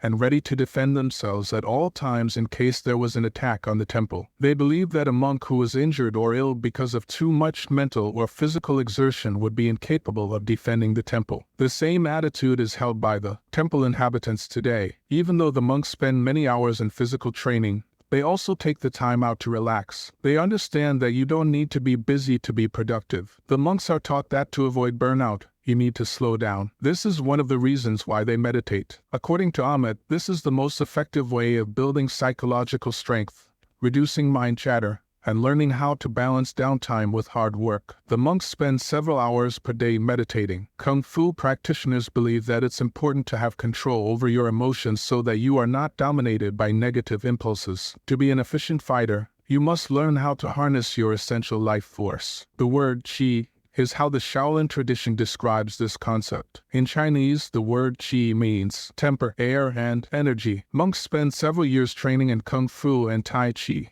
Tai Chi requires an extreme amount of balance and concentration to perform the moves. The original aim of Tai Chi was to teach fighters how to remain focused and aware in the moment in case they need to strike. Shaolin monks claim that their ability to remain so resilient and resistant in the face of injury is because of their mastery of Qi. Monks are capable of withstanding fatal blows to the abdomen and internal organs. This is achieved by redirecting their energy so that blows are repelled and they remain uninjured, as well as giving you the ability to quiet your mind and master your qi. Meditation also helps you to get in touch with your inner person. When it comes to discovering your purpose and passion, meditation is the most important step. Shaolin monks do not experience the pain of not wanting to get out of bed in the morning. They wake up with energy and excitement because they know what they want to achieve in life. They are driven to mental, physical, and spiritual excellence because of this inner conviction. For Shaolin monks, meditation is a way of life. They don't view it as a practice or as a single experience. They aspire to operate at the highest level of concentration at all times and to live a life of continual mindfulness. If you have read the chapter about the Navy SEALs, you can see how much they have in common with Shaolin monks. They are exceptionally disciplined, and they are willing to give up short-term comforts for attaining long-term goals. Although the lifestyle of Shaolin monks is profoundly different from the average person, they do have one thing in common with productive people. They stick to a daily routine, such as those in Chapter 5. So you've read a lot about meditation.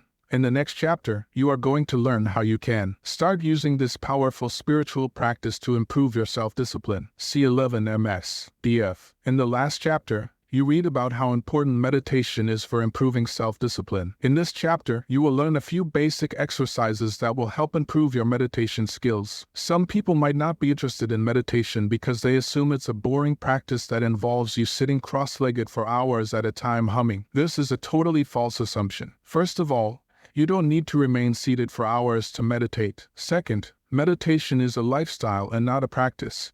And that is the attitude you should have about it. Before going into specific meditation techniques, let's take a look at how it's going to benefit you. TBM. Meditation increases your ability to concentrate and focus on the task at hand. It also boosts your capacity to make rational decisions. It will improve your ability to delay instant gratification so that you can focus on what you want in the long term. The challenges of everyday life are not going to disappear, but you will develop the ability to handle them better. Meditation gives you the ability to respond to the most tragic circumstances of life with a rational and calm outlook. If you are still feeling skeptical about meditation, there is plenty of scientific evidence highlighting the benefits of the practice. The journal PNAS published a study stating it takes approximately 7 days to start experiencing results from meditation. The study involved getting 40 undergraduate students to participate in 20 minutes of meditation training for 5 days. During this time, they were given several psychological tests, and results found that they were less anxious,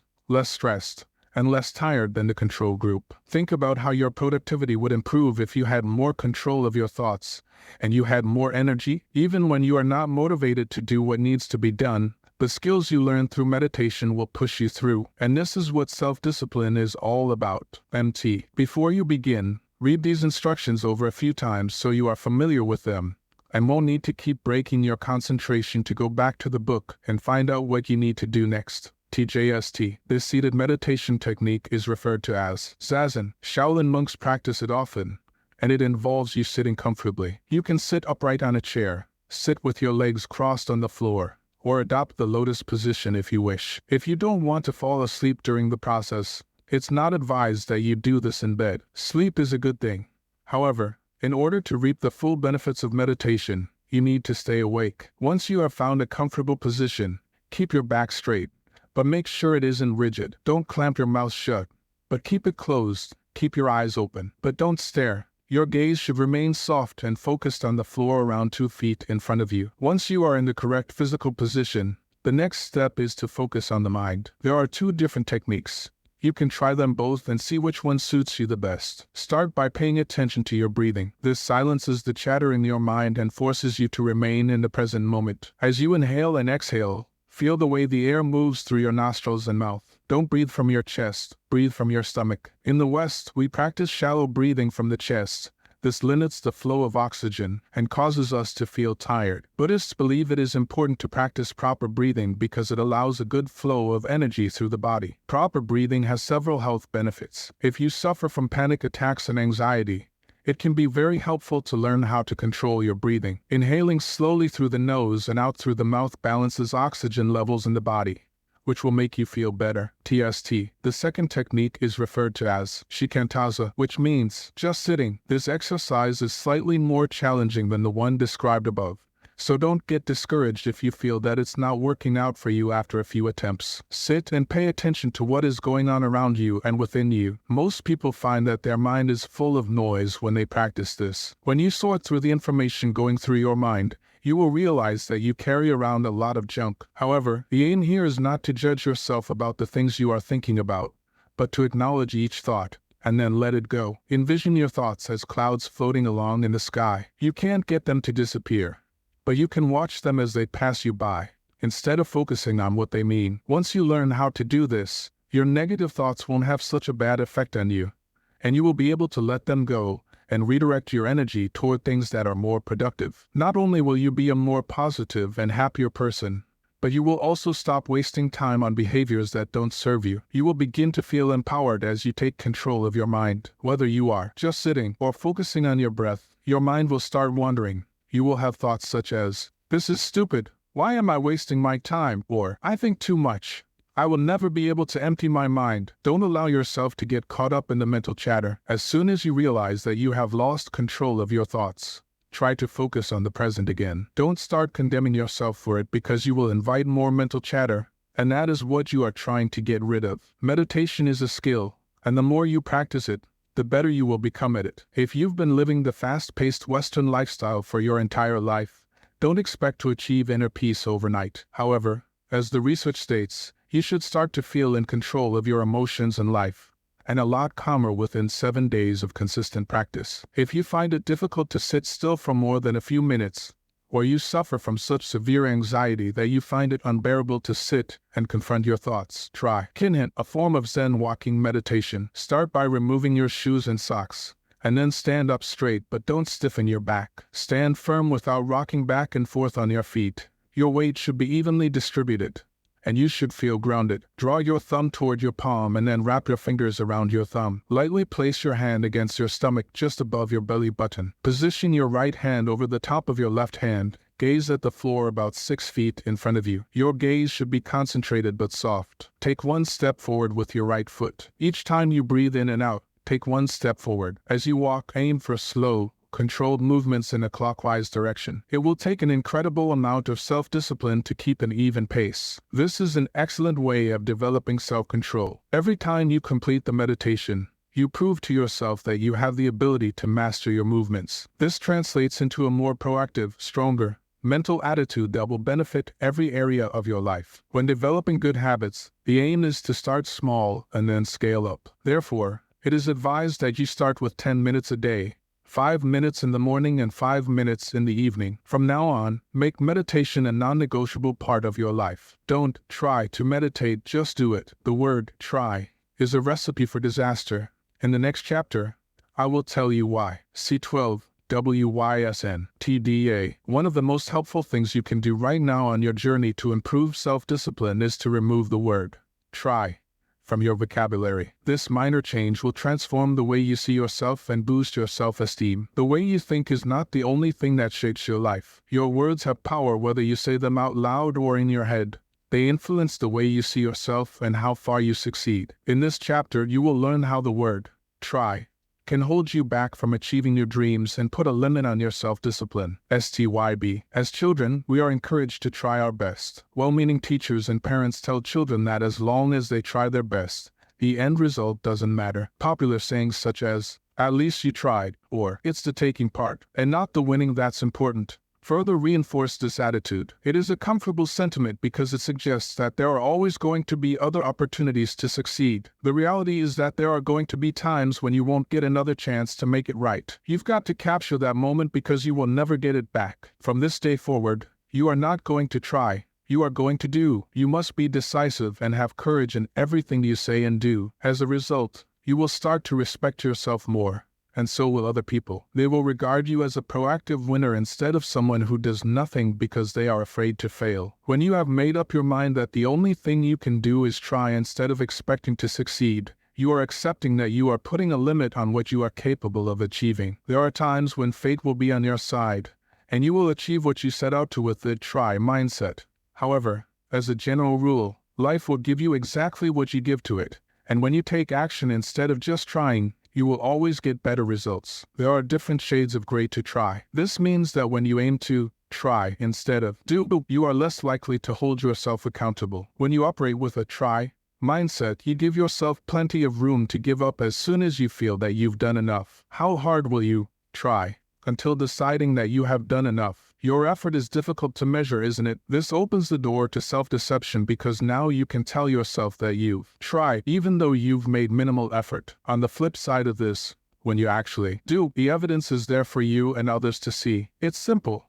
Did you go ahead and get the job done or not? Excuses have no residence in the DO mentality. If you want to see results, you've got to be self-disciplined. BD. When you are a doer, you've got to trust in yourself and your abilities.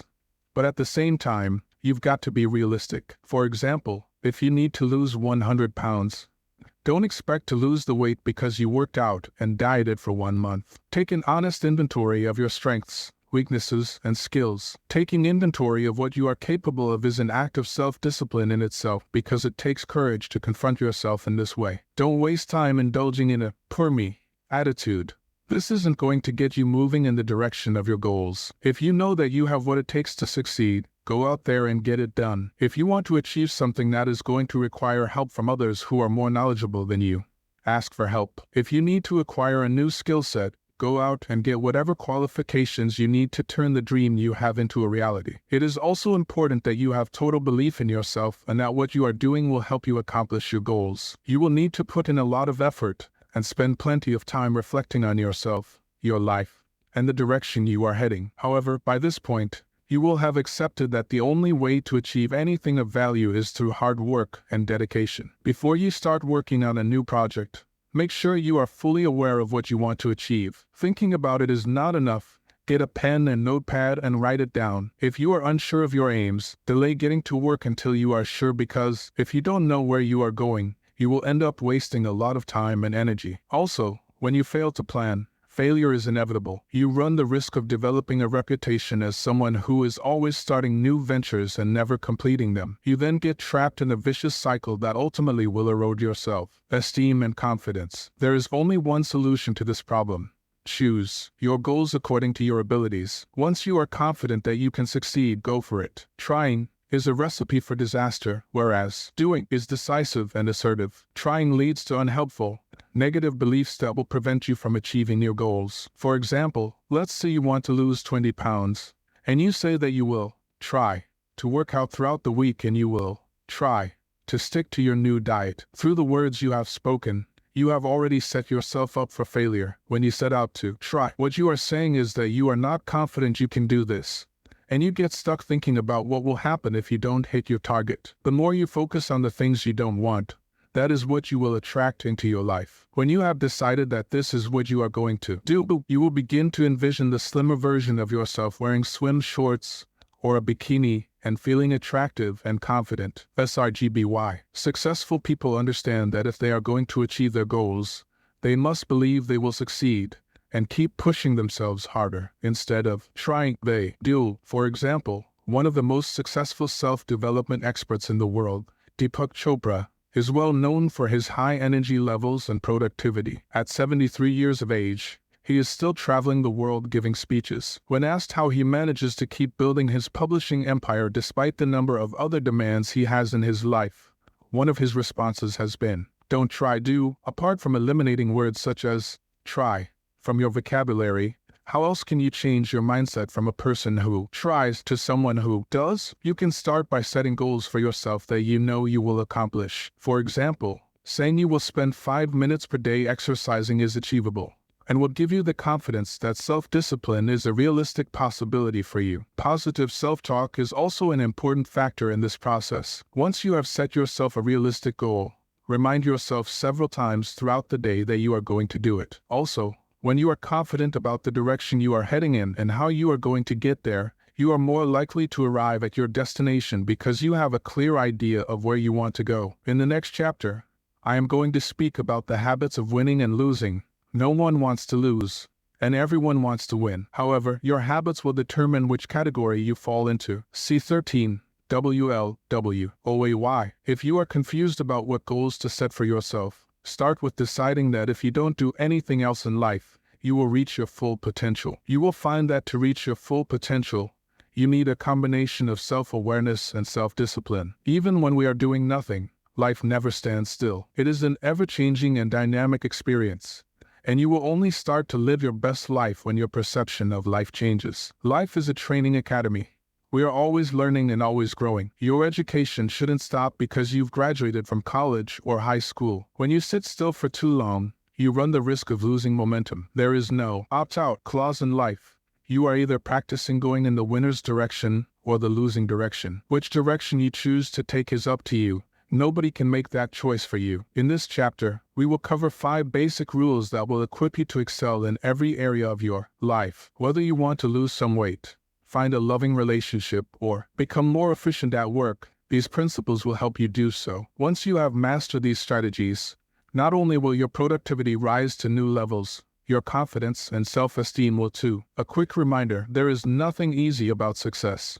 If you don't put the work in, you will fail no matter how much knowledge you've acquired. Know what you want. Have you ever gotten into a car and attempted to get to a destination you were unfamiliar with? You are probably thinking, why would anyone do that? You are correct. In this day and age, with all the technology we have access to, all it takes is for you to type the zip code into your mobile device, and it will direct you there. Knowing where you are going is crucial to your success. If you don't know, like the driver in the car making his way to an unfamiliar destination, you will end up going around in circles, wasting time trying to find out whether certain paths will lead to your destination. The more detail you add to your goal, the easier it is going to be for you to achieve it. You need something that is going to light a fire up in you. Think about these two statements. I'm going to lose 20 pounds, or I'm going to lose 20 pounds, triple the amount of weight I can lift at the gym, and save some money to buy 2 new outfits once I achieve my goal. Which of these statements are you most excited about? The second one is more inspiring because it is specific and incites emotion. Humans are driven by emotion.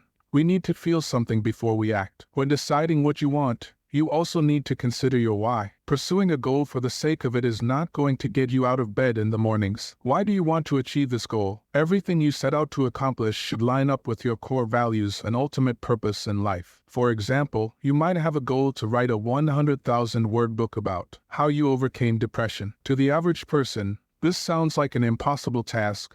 But you know it's something you can achieve because you have a passion to help others get out of the trap of depression, and you know it's possible. It is this end vision that will motivate you to get out of bed in the morning or come home from work and start typing instead of turning on the TV. Your why is the vehicle that will push you in the direction of success. You should also think about the things you will need to sacrifice to get you to your final destination. Remember, there is no escape from pain and suffering.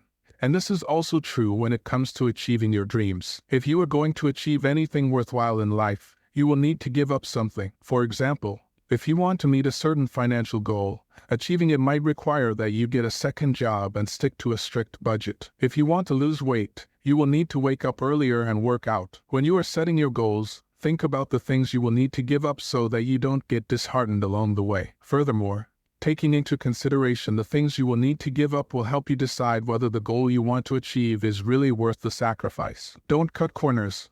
Let's go back to the doing and trying concept. People who try to make an attempt at reaching their goals or solving a problem don't put all their energy into becoming successful because, in the back of their mind, they are planning what else they can do if they fail. Success not only requires you to put your best foot forward, but it is also important that you do things properly. For example, if you want to lose weight, cutting corners would involve taking a weight loss pill or having surgery. In other words, you haven't done anything to lose weight. You tried for a couple of weeks and then took the easy way out by taking drastic measures. So you might have achieved your goal, but in the process, you haven't really achieved anything because it wasn't your own efforts that got you there. What do you have to be proud of? That you popped some pills or went and lay on an operating table? There is no pride in cutting corners. Don't make a big leap. It takes just as much self-discipline to take small strides toward your goal as it does to take huge strides. When you first start making your way to your destination, it's tempting to try to get there as quickly as possible by taking huge strides. When you think about it, it sounds like a brilliant idea. You get all excited and you experience an initial burst of energy that makes you feel as if you can take on the world. So you put all your energy into making progress. But you will soon find that motivation runs out. And we also need more than motivation to achieve our goals. The solution to this problem is to make a plan and follow it to the letter. May I add that there's nothing wrong with feeling excited and motivated. After all, if you are not going to be excited about achieving your goals, who is? However, the easiest way to achieve a goal is to work toward it at a measured and sensible pace.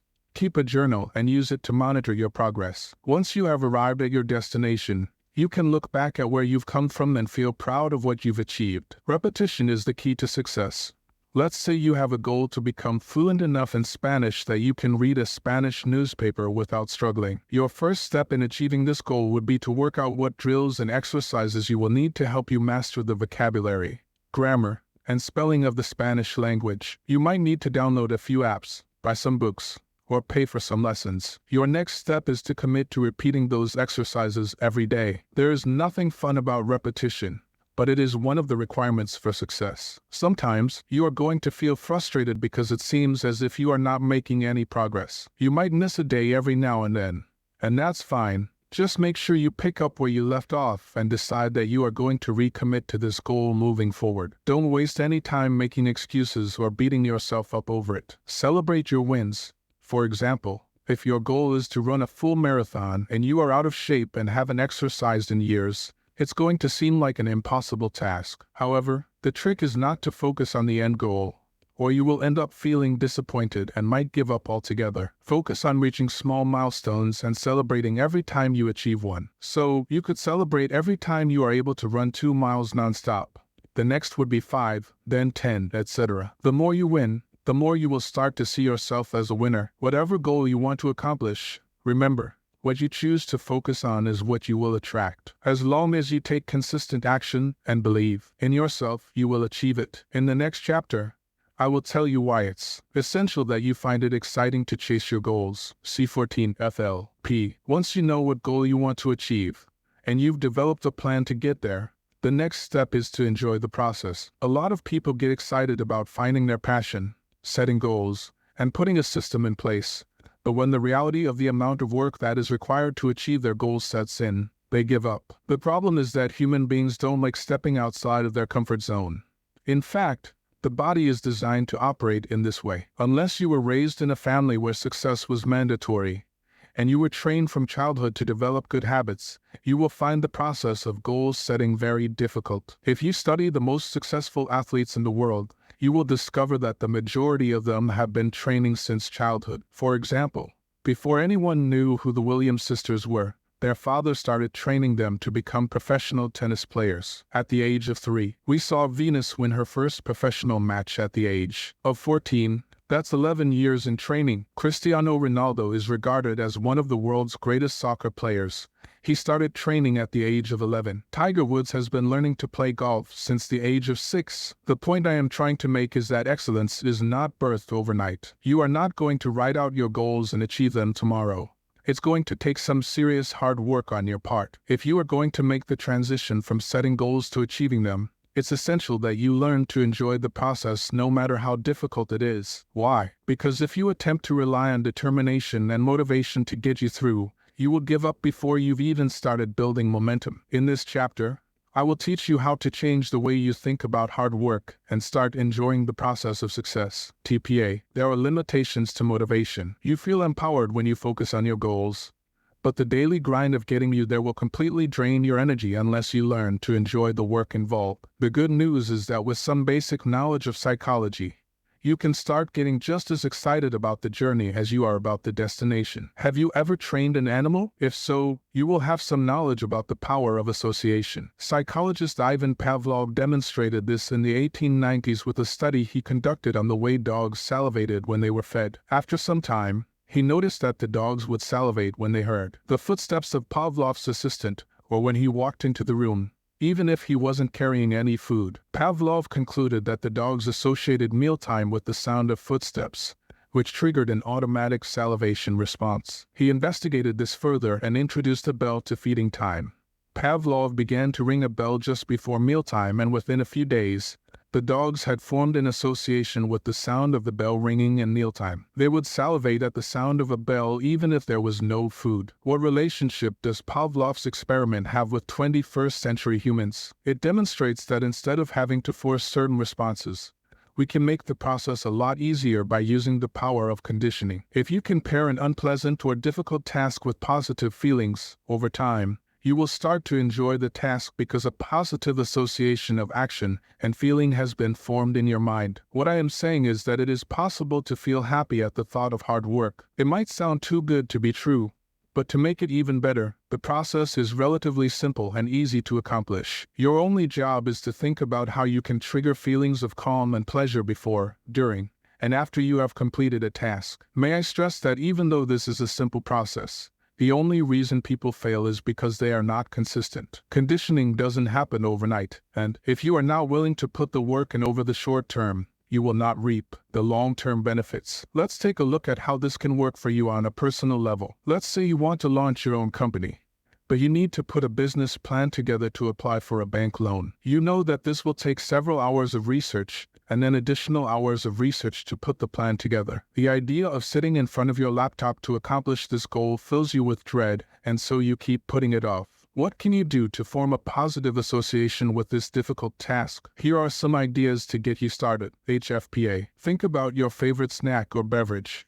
Before sitting down to start working on the business plan, you prepare your snack or pour out a cup of the drink you like. After a while, your mind will begin to associate the act of consuming your favorite drink or snack with working on your business plan. Or you can spend a few minutes listening to your favorite motivational speaker or reading an inspirational article before you start work. Or you might enjoy taking a hot shower with a scented shower gel. This will encourage you to associate a certain smell and temperature with productive work. While working, play some light music in the background to keep you motivated. People generally find that music with lyrics is too distracting, but go on YouTube and type in productivity music, and you will find a selection of playlists that will help keep you focused while working. After a while, you will begin to associate this music with productivity, and a self-reinforcing cycle will set in. After each session, give yourself a reward to congratulate yourself for getting through the process. For example, you can watch an episode of your favorite TV series, or you can read a few chapters of the fiction novel you've been so excited about. There is a lot more to creating a system of rewards than giving yourself a pat on the back. What you are doing is training your brain to create a link between hard work and positive emotions. If you are consistent with this routine, you will eventually get to the point where the process will become so automatic that you won't need the reward. You will have developed such a strong association with the reward that your hard work will be its own payoff. Here is another example. Maybe you want to start going to the gym more often because you want to lose some weight. You could create a playlist of your favorite songs and listen to them while working out. This would give you an incentive to go to the gym. And as the association with your favorite music and going to the gym intensifies, the idea of working out will become more exciting to you. You will begin to find the mere thought of going to the gym pleasurable, so that even if you forget your playlist, you will still enjoy the experience. Repetition is the key to success. When you repeat an action over and over again, you will stop wasting your time and energy debating whether you should or shouldn't participate in the action required to achieve your goal. It will become as natural as brushing your teeth, and you will just do it. Another powerful technique that can assist you in learning to love the process of goal attainment is to associate your success with your identity. What do I mean by this? Think about the type of person you will become once you have achieved your goal in comparison to the person you are now. At present, you might feel a little bit insecure because you are not where you want to be in life. Maybe you are overweight, or you are not earning the money you would have hoped to be earning at this age. Thinking of yourself as a person who is making a transition from the person you are now to the person you aspire to become will encourage you to keep pushing as you work hard to achieve your goal. With every milestone you achieve, your new identity will become more realistic as each day passes. If your goal is to run a full marathon, don't see yourself as someone who is working toward achieving this goal, but see yourself as someone who is health conscious, full of energy, and for whom exercise is a part of life. Remember, your thoughts are powerful. The more time you spend thinking about something, the more you will attract it into your life. How do you want to feel about yourself? Would it encourage you to know that the only thing standing in the way of you and the person you want to become is consistent action? A clever way to think about the process of hard work required for progress toward your goals is to feel grateful for having the opportunity to improve your life. So many people are caught up in the stresses of life that they have no time to sit down to even think about the better life they want to live, let alone start taking the required steps to achieve that dream life. Just before you start working on a project, or you are about to start that workout session, take a few minutes to think about how grateful and excited you are to have this amazing opportunity to change your life. You can also implement a gold star reward. There is a reason why they did this in school. Do you remember how excited you got after handing in an assignment and getting it back with a gold star and a "well done" at the end of the project? Not only were you proud of yourself, but it also encouraged you to put your best efforts forward so you would get another gold star you could run home and tell mommy about. Sticking gold stars on a calendar for each day that you went to the gym might sound like something you would do only in elementary school, but seeing those gold stars will fill you with a sense of achievement and empower you to keep moving toward your end goal. If you are going to implement this strategy, hang the calendar up at a location where you will see it every day, so that every time you look at it, and you are reminded of your achievements. So far, you are encouraged to keep going, even if you still have a long way to go. As well as learning to enjoy the process, you will also need to train yourself to view your negative emotions in a positive light. Negative emotions are a fact of life, and there is a good chance you will experience them, even more so while you are working to achieve your goals. However, once you change your perception of negative emotions, they will begin to work for you and not against you. I will discuss this process in the next chapter. C15. HMY, NEWFY, NAY. No matter how positive you are, or how close you are to achieving your destiny. Feelings of sadness, despair, anger, and frustration will engulf you at some point. To be human means to experience a full spectrum of emotions, and that includes the good and the bad. It is natural to want to protect ourselves from anything negative, and so when we are not feeling our best, we will attempt to shut out those feelings as quickly as possible. In this chapter, I am going to share with you the reality that not only is it healthy to embrace your negative emotions, but when it comes to operating in your purpose and becoming more disciplined, they are extremely beneficial. As long as you have learned to accept the fact that you will never escape suffering in this lifetime, you are ready to benefit from unpleasant emotions. Negative emotions such as despair and sadness are an indication that something is not quite right, and it needs to change. Don't think of your negative emotions as an inconvenience that needs to be removed from your life. Instead, view them as helpful signposts leading you in the direction of positive change. Use your negative emotions as an incentive to construct a plan of action to get you out of the mess you are in. Most of us do everything we can to avoid and ignore negative feelings and hope that they will disappear or resolve themselves. Unfortunately, this will never happen. Let's take a look at some of the most common negative emotions and how we can channel them in the right direction. HUARY. Many of us find it difficult to deal with feelings of anger and rage, and when we dig a little deeper, we will find that this is because of how we were raised as children. Some of us were taught from a young age that getting angry is not a nice thing to do, and that we should control our feelings of anger because they could lead us to do something we will end up regretting. As a result, we stuff our feelings of anger deep down inside ourselves, even if these feelings are justified, and we end up walking around with a chip on our shoulder. The other extreme of this is that some people are taught to use anger as a way to manipulate people into getting them to do what they want. People who live like this are always involved in screaming matches. There is nothing healthy about any of these approaches. When you think about it, anger makes you feel alive, and so you can use that physical charge that it gives you to channel more energy into your gym routine. You can also use it as a powerful motivator to push you toward your long-term goals. For example, you might feel anger toward your sister for making fun of your weight. Instead of lashing out and getting upset about these comments, use your rage as the foundation for positive change. And no, you are not basing your life decisions on the words and actions of others, but what you are doing is using them to your advantage when they are sent in your direction. A desire to prove to the people who mocked and taunted you when you were younger that you are capable of doing something worthwhile and making a positive impact on the world will provide the necessary fuel to propel you forward. HUY. Envy is another emotion you can use to your advantage. Think about it. What do most people do when they experience feelings of jealousy? They waste their time and energy tearing the other person down. When you are envious, it is an indication that another person has something you desire. If you are envious of your friend's material possessions, start working at generating more money so you can experience the financial freedom required to buy what you want. If you feel jealous about the weight someone has lost while you sit in front of the TV every night stuffing your face with pizza, it's time to start making a serious weight loss plan. When you experience jealousy, evaluate your feelings and write out what you want and start working toward achieving those goals. HUAY. Do you ever feel anxious? It's a terrible feeling, right? The good news is that your bad habit of worrying can actually work in your favor if you allow it to. Fear can paralyze you, but when it is used in the right way, it can be one of the most powerful catalysts for success. There are two ways that this can work. First, it is a satisfying feeling to conquer your fears.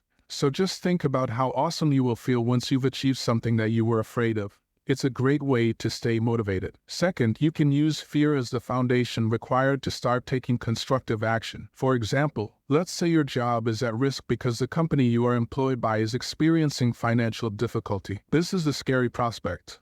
Naturally, you are going to start thinking about how you are going to survive, how you are going to pay your bills and put food on the table. Most people will waste their time focusing on the worst case scenario. They will spend so much energy thinking about all the bad things that could happen, that when they do finally lose their job, they are forced to take action. However, when you use your fear and anxiety as a tool to push you in the right direction, even if the worst does happen and you do end up losing your job, it won't affect you because you have prepared for the worst. It is impossible to get rid of fear, but you can manage it, so you might as well take advantage of the emotion when it shows up. If you are overwhelmed with feelings of anxiety, sit down and take some deep breaths to gain your composure. Get a pen and paper, draw a line down the middle of the paper and at the top of the paper write, the things I'm afraid of on one side, and the worst that could happen on the other side. Now start writing. Put that piece of paper to one side, get another sheet of paper, and begin to brainstorm how you can make the most out of a bad situation. For example, your dream might be to quit your job, travel the world, and rent out your house. Now you've identified what you are afraid of and the worst case scenario if it were to happen. For example, your fear might be that you get terrible tenants. Not only do they fail to pay the rent, but they also ruin your house. The next step is to think about how you could solve this problem if it were to happen. Using the above example, your plan might be to make sure you've got enough money in the bank to cover the rent if they fail to pay, apply for the necessary insurance that will cover you for damages, and make arrangements to have your home redecorated as quickly as possible so you can get another tenant in. As well as taking the necessary financial precautions, you can also ask family and friends to recommend a tenant, so you feel confident that the person is less likely to wreck your home. This exercise proves that fear can be the spark required to trigger problem solving and creative thinking. The assumption is that fear means we are moving in the wrong direction.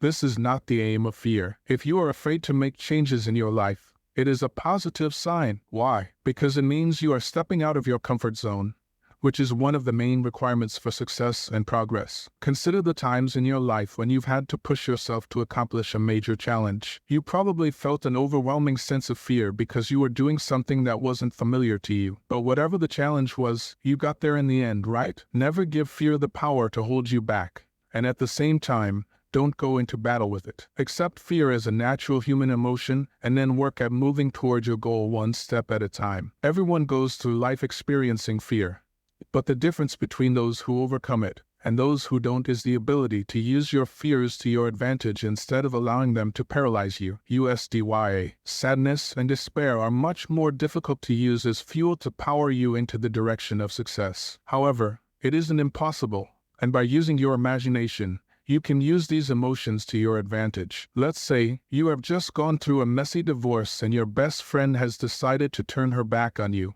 which has all transpired within a few months. Unless events of this nature are handled in the right way, they can become a terrible distraction that will completely steal your focus. The first step in coming to terms with such issues is to understand that your situation isn't going to last forever. The pain you are experiencing right now will subside over time. When we lose people we care about, it often opens the door to a period of deep self-reflection. Although these people are still alive, they played an important role in our lives and now they are gone. You are going to go through a grieving process in which you will mourn the loss of your loved ones. During this time, you will also begin to start putting things into perspective. Things that were once of great importance to you will suddenly appear trivial in comparison to what has just happened. When you gain this type of clarity, you will experience a massive improvement in the area of time management and focus because you will realize that life is too short and following your dreams and achieving your goals are the most important things to you. Now, instead of spending all your time gossiping and watching TV, you will put your time to productive use and channel your energy into something worthwhile. At this point, self-discipline will get easier because you will get into the habit of focusing on the things that are going to help you achieve your goals. There are some people who achieve a lifelong goal or dream in memory of a loved one. Some people find the inspiration to do extraordinary things at the worst moments in their lives. Losing a partner or family member to illness or a tragic accident can prompt this type of reaction in someone. A common example is someone who typically spends their life in front of the TV suddenly turning into a health and fitness fanatic so they can run a marathon to help raise money for a charity focused on raising money to fight the cancer that took the life of a friend or a loved one. Although they had no athletic ability whatsoever, doing something to raise positive awareness to prevent this type of tragedy taking place for others causes people to put their priorities in order. If you've got creative goals, for example, you want to become a better artist or write a novel, you'll be encouraged to know that research suggests that negative circumstances can be a powerful driving force to get you to your final destination. A study conducted by Ghent University monitored the emotions and daily habits of 102 full-time creative professionals. The researchers found that participants were most productive on the days when they were not in the best of moods. Therefore, the evidence suggests that negative energy can be transformed into creative output. If you are the creative type, the next time you feel sad, angry, or distressed, immerse yourself in writing, music, art, or something of a similar nature. HUSYA. Shame is another negative emotion that holds us back from going after what we want and engaging with the world. It is also important to mention here that shame and guilt are not the same. Guilt is normal and healthy. When you have done something to offend someone or your actions are not lining up with your moral compass, you will feel guilty, and this feeling of guilt will lead you to apologize or rectify the situation. Shame, on the other hand, causes a person to feel that they are unworthy, and this is usually because of something they have experienced. A person who feels shame will keep telling themselves they are a bad person, or that they deserve what happened to them. It is difficult to put in the work required to move forward when your self-esteem has been destroyed. When you feel that you are fundamentally flawed, you will feel that you deserve the life you are currently living and that you don't deserve anything better. However, if you are determined to overcome feelings of shame, it's most definitely possible. Brené Brown, author of Daring Greatly, provides us with a step-by-step account of how we can let go of shame in order to live a more productive and successful life. The first step is to confide in someone you can trust about your feelings. The aim here is to find acceptance from another person to make it easier to forgive yourself. If you don't feel comfortable opening up to someone you know, seek professional help from a counselor. Brown goes on to explain that when we let go of shame,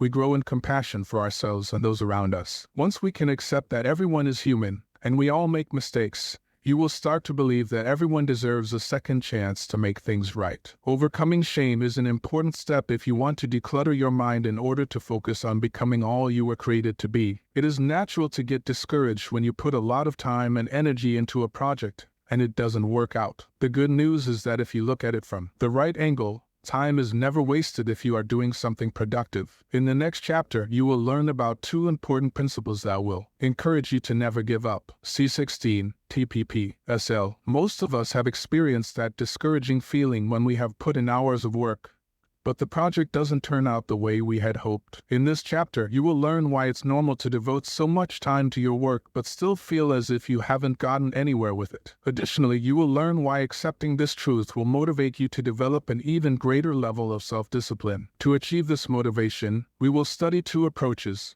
the Pareto Principle and Sturgeon's Law. SL. Theodore Sturgeon was a science fiction author, and in 1958 he wrote an article for Venture magazine. He had become frustrated at the way critics had labeled the science fiction genre as low quality. He argued that even though there was probably some truth in a lot of science fiction work being a low quality genre, it's possible to say the same thing about everything else. His statement became known as Sturgeon's Law. In recent years, philosopher Daniel Dennett stated that Sturgeon's Law was one of the 7 key tools for critical thinking, which is evidence that it is still relevant for writers and academics today. TPP. The Pareto Principle is similar. In 1896, Vilfredo Pareto, an Italian economist, published a paper highlighting the fact that 80% of the land in Italy was owned by 20% of the country's people. He came to this conclusion by observing that 20% of the pea plants in his garden produced 80% of the best pea pods. This observation was later termed the law of the vital few, or the 80-20 rule. The Pareto Principle has become the rule of thumb and the basis for many business guidelines,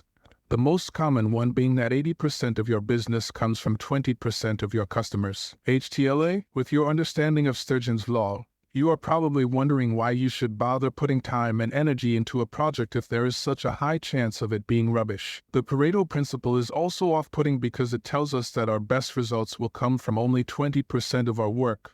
So again, what's the point in trying? When evaluated in the right way, there are several important lessons about developing self-discipline you can take from these principles. First, they encourage us to accept that it's the norm to work hard without having an assurance of what's going to yield the highest results and what won't. For example, you might be a fiction author who has written a series of books over the course of 2 years. You put a tremendous amount of effort into each one of them, but 3 of them hardly sell, whereas one of the books becomes a smash hit and you become an award-winning author. If you had no understanding of the Pareto Principle, you might be disappointed that all of your other books have failed to achieve the same level of success, and it might discourage you from continuing on your writing journey. On the other hand, with knowledge of the Pareto Principle, you are motivated and encouraged to keep writing because you know that success will be inevitable with at least one of your books. Sturgeon's Law and the Pareto Principle help you keep a broader perspective, which is essential for maintaining your self-discipline and momentum as you work toward your goals. Once you accept the reality that only a small percentage of your work will make a difference, it will give you the push you need not only to work harder but to work smarter. Successful CEOs understand this principle, which is why they are willing to take risks with new products and services and refuse to give up even though everything else has failed. They know that it's impossible for people to be successful all the time, and the easiest way to protect yourself against disappointment is to anticipate complications along the way. When you look at it from the right perspective, the 80-20 rule is exciting. Even though 80% of your work won't get you the results you want, 20% of your work will provide you with everything you need. There is always going to be a degree of uncertainty because you don't know which projects will succeed and which ones will fail. It is normal to want to predict the future, but how boring would that be if you knew for certain that everything you were doing was going to be a success? To some extent, the majority of us thrive on uncertainty, and if you persevere, your very best work might be just around the corner. If you give up now, you will never know what the outcome of your hard work could have been. Top performers fail all the time,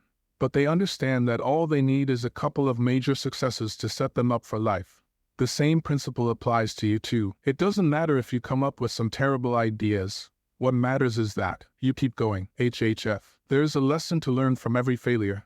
Therefore, use your losses as a springboard to greater things. When something doesn't work out the way you had planned, evaluate it to find out what went wrong, and don't get hung up on the fact that it didn't work out. If you can't get anything out of it, at least it gave you the opportunity to practice self-discipline. When you discover what does work, build on it for repeated success. This might sound like common sense, but people struggle with this because there is such a huge difference between what worked and what they were expecting to work. Evaluating this takes self-discipline because when you have an emotional investment in something, it's difficult to put it to one side. What ends up happening is that because we are emotionally attached to something, we keep working at it even if it's burning a hole in our pocket.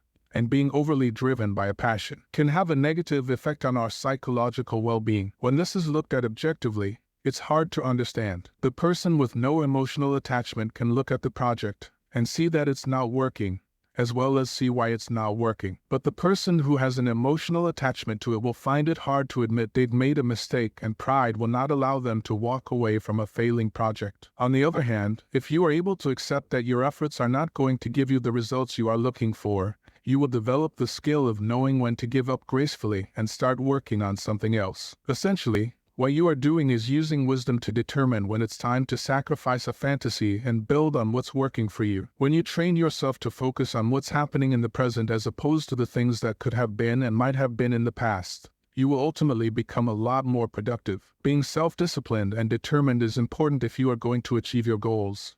However, what you don't want to happen is that you become so engrossed in what you are doing that you exhaust yourself. In the next chapter, I will discuss how you can avoid this pitfall. C17, HAB. So far, you've spent 16 chapters reading about how to build self-discipline and remain focused when you encounter circumstances and obstacles that deplete your willpower. But it is also important to understand that when you push yourself too far, you can do yourself some serious damage. In this chapter, I am going to talk about burnout and how you can avoid it. You will learn about the symptoms, how to recover, and why some people end up physically and emotionally destroyed because of the immense amount of pressure they place on themselves. Although it is possible to bounce back from stress and burnout, prevention is better than cure. WB, stress is a normal part of life. Whether you experience it daily, weekly, or once a year, you will experience it at some point. When your circumstances become overwhelming, it becomes difficult to think straight or do anything productive. The inability to function due to stress is referred to as brain freeze, and it typically lasts for a few minutes or sometimes a few hours. Stepping back from the problem or taking a break from work is usually all we need to get us back on track. It decreases anxiety levels and helps us regain self-control. However, when a person has completely burned out, recovery is extremely difficult because she is no longer able to cope either mentally or physically with the demands of life. Burnout can reach a level where the person requires psychiatric assistance. Burnout is a physical and mental state that causes low mood, exhaustion, the inability to make decisions, and hopelessness. Anyone can suffer burnout, whether you are a CEO of a large corporation, a single mother, or a part-time employee. It all depends on how much pressure you place on yourself, your personality, and your coping skills. People who suffer from burnout will often blame themselves for their inability to cope. They will compare themselves to their peers, experiencing the same conditions as they are, who are coping fine, and then jump to the conclusion that there is something fundamentally wrong with them. High achievers often suffer from burnout because they thrive off of demanding roles and will push themselves to the limit without taking the time out to rest and relax. This works for the short term, but it isn't a viable strategy over the long term. For example, if you are at the final stages of closing a large business deal, you will probably need to put in a few late nights to make sure that everything is in order. However, this only becomes a problem when work-life imbalance becomes the norm. As you are improving your self-discipline, it is important that you take the necessary precautions not to stretch yourself too far. The good news about burnout is that it doesn't just creep up on you. Nobody feels fine one day and then burn out the next. Therefore, as long as you pay attention to how you are feeling, you can prevent it. As strange as this may sound, it's important that you put a cap on your self-discipline. You can achieve this by learning how to say no to projects and tasks that leave you drained and stick to a healthy routine at the same time. It is imperative that you get at least 7 hours of sleep per night, drink plenty of water throughout the day, and eat a balanced diet. This might sound like too much effort or that you are wasting time on things that are not going to help you reach your end goal. However, it is important to remember that if you don't take the time out to keep yourself healthy, you won't have the mental capacity to perform at a high level and make wise decisions. Remember, when you are tired, your willpower is depleted. Therefore, getting enough sleep and eating nutritious meals that will provide you with a good source of energy will increase your chances of success. TTOR, if you overwhelm yourself with difficult decisions and endless tasks, it is inevitable that you will reach burnout. There is more to taking time out to relax than just enjoying yourself. It will allow you to recharge your batteries so you can perform at the highest level. Even members of the Special Forces and Shaolin monks aren't expected to work or train 7 days a week. They understand that too much physical and mental pressure can have a negative effect on their ability to exercise self-control. When you take time out to relax, make sure you do so properly, which means letting go of all thoughts about work. Don't keep checking your phone to see if a client has responded to any of your messages. Relaxation is about giving yourself a break from the stress and pressures of the outside world. In general, it isn't the workload that drives people to burnout. It's the thought process that accompanies the workload. Everything boils down to choice and how you choose to view your experiences. If you don't enjoy your work and see it as a burden, eventually, you will start feeling the pressure. Alternatively, you can adopt the attitude that, although the task you are working on is demanding and will require that you put a lot of effort into it, in the long run, you will reap the benefits. It is also important to apply self-discipline to your workload, which will help reduce stress levels and highlight any potential problems before they start. Avoid trivial distractions and procrastination, or your workload will pile up. Backlogs will force you to do an excessive amount of work in a short time frame, which can cause burnout. This is a form of self-induced stress, and you can avoid it by being proactive. Most people are motivated and excited at the start of a project, which is good, but you should also bear in mind that things might not always work out as planned, which is why you need a framework to work from. TIS. At the beginning of any project, take time out to work out a schedule. In this way, you can come up with a realistic estimate of how much time you will need to put into the project. If you are not sure, ask someone who has more knowledge or experience than you do for advice. If you are still uncertain, assume that the project will take approximately 1.5 times longer than you had expected. If you finish early, you can take the extra time you have available to relax or get a head start on the next project. If you do need the extra time, you haven't lost out on anything because you anticipated it from the beginning. Personally, I find scheduling helpful when it comes to putting presentations together and writing up reports. Over time, I have found that keeping spreadsheets of tasks and documenting the time it takes to complete each one has been very helpful,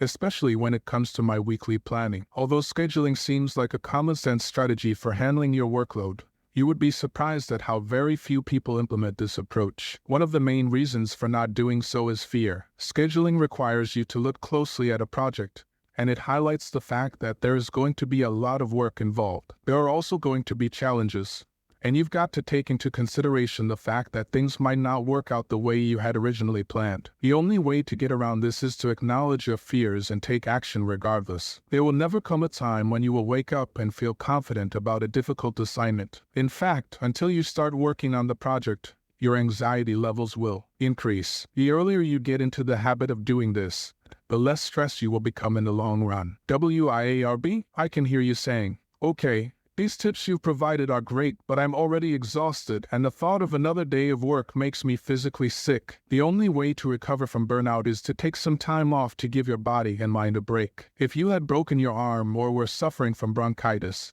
you would need to take time off to recover. The same applies to burnout. You might need 1 week or 2 of rest. Just make sure you go back to work when you are fully recovered, not when you think you have to. If you are employed, let your employer know.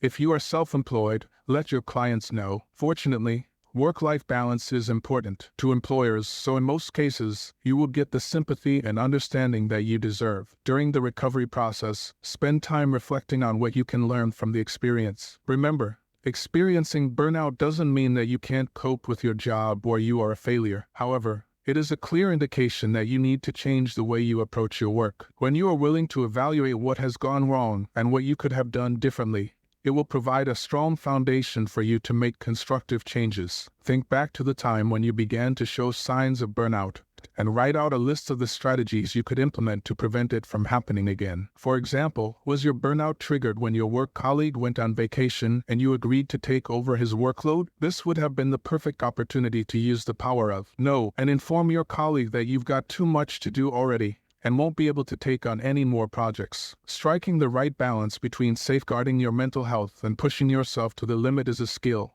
and it will take a while before you perfect it. C. Congratulations, you have read the entire book. You are not average, either are you ordinary. You are an extraordinary person. How can I say this with such confidence? Because you have achieved something that most people never accomplish. You have read a book from start to finish. You have taken the initiative to learn about the habits required to improve your level of self-discipline. If you felt that you didn't have any discipline before you started reading this book, you can celebrate the fact that there has been a definite improvement because it takes persistence, determination, and discipline to see something through to the end. You might be thinking, well, I only read a book, but I would like to remind you that it's one positive step in the right direction. Remember, willpower is like a muscle, and the more you use it, the stronger it will become. You are not going to develop the discipline of Bill Gates overnight. It's going to take some time, but you've got to start somewhere. Now that you've read the book, it's time to take action. Take some time out, reassess your life, and decide how you're going to start this journey. Don't make life difficult and give yourself an unrealistic target. Start with adopting one habit for 5 minutes each day or waking up half an hour earlier than you are used to. Your life is a reflection of the decisions you have made. And if you want a better future, it's essential that you start making better decisions. It is possible for you to have the life you desire, but it starts with taking responsibility for the state of your life at this present moment. Whether it's your finances, lifestyle, relationships, or your mindset, it is up to you to make the required changes to improve. The following quote fully embodies the point I am making. You must take personal responsibility. You cannot change the circumstances, the seasons, or the wind, but you can change yourself. Jim Rohn. Self-discipline is a lifestyle. It's not something you put to use when you want to achieve a goal. Self-discipline should be embedded in your character. We look at the rich and famous and envy their lives, but it took many years of making private sacrifices to get where they are today. Your character behind closed doors is more important than the character that people see in public. Author, speaker, and pastor John Maxwell held a lecture at a university, and one of the students asked the following question. John, your leadership principles sound life-changing. The problem is that I don't know anyone who will allow me to lead them. What can I do about this? Maxwell responded, this is a very good question. You can start by leading yourself. Before you can help anyone, you must first help yourself. You picked up this book with the knowledge that you were in the wrong place and needed help. It might not feel that way, but you are in a good place. If you feel that your goals are unattainable, you are in a good place. Because that's how every successful person felt at the beginning of their journey. What they wanted to achieve looked impossible, but they took action every day to get where they are now. As you continue repeating good habits, they will become like second nature, and you will start operating optimally on autopilot. Self-discipline is the key to success. You might have all the knowledge, talent, or skill in the world, but because of a lack of discipline, you will never make it. I believe there are better basketball players than Michael Jordan, better singers than the late Whitney Houston, and people with better business ideas than Elon Musk.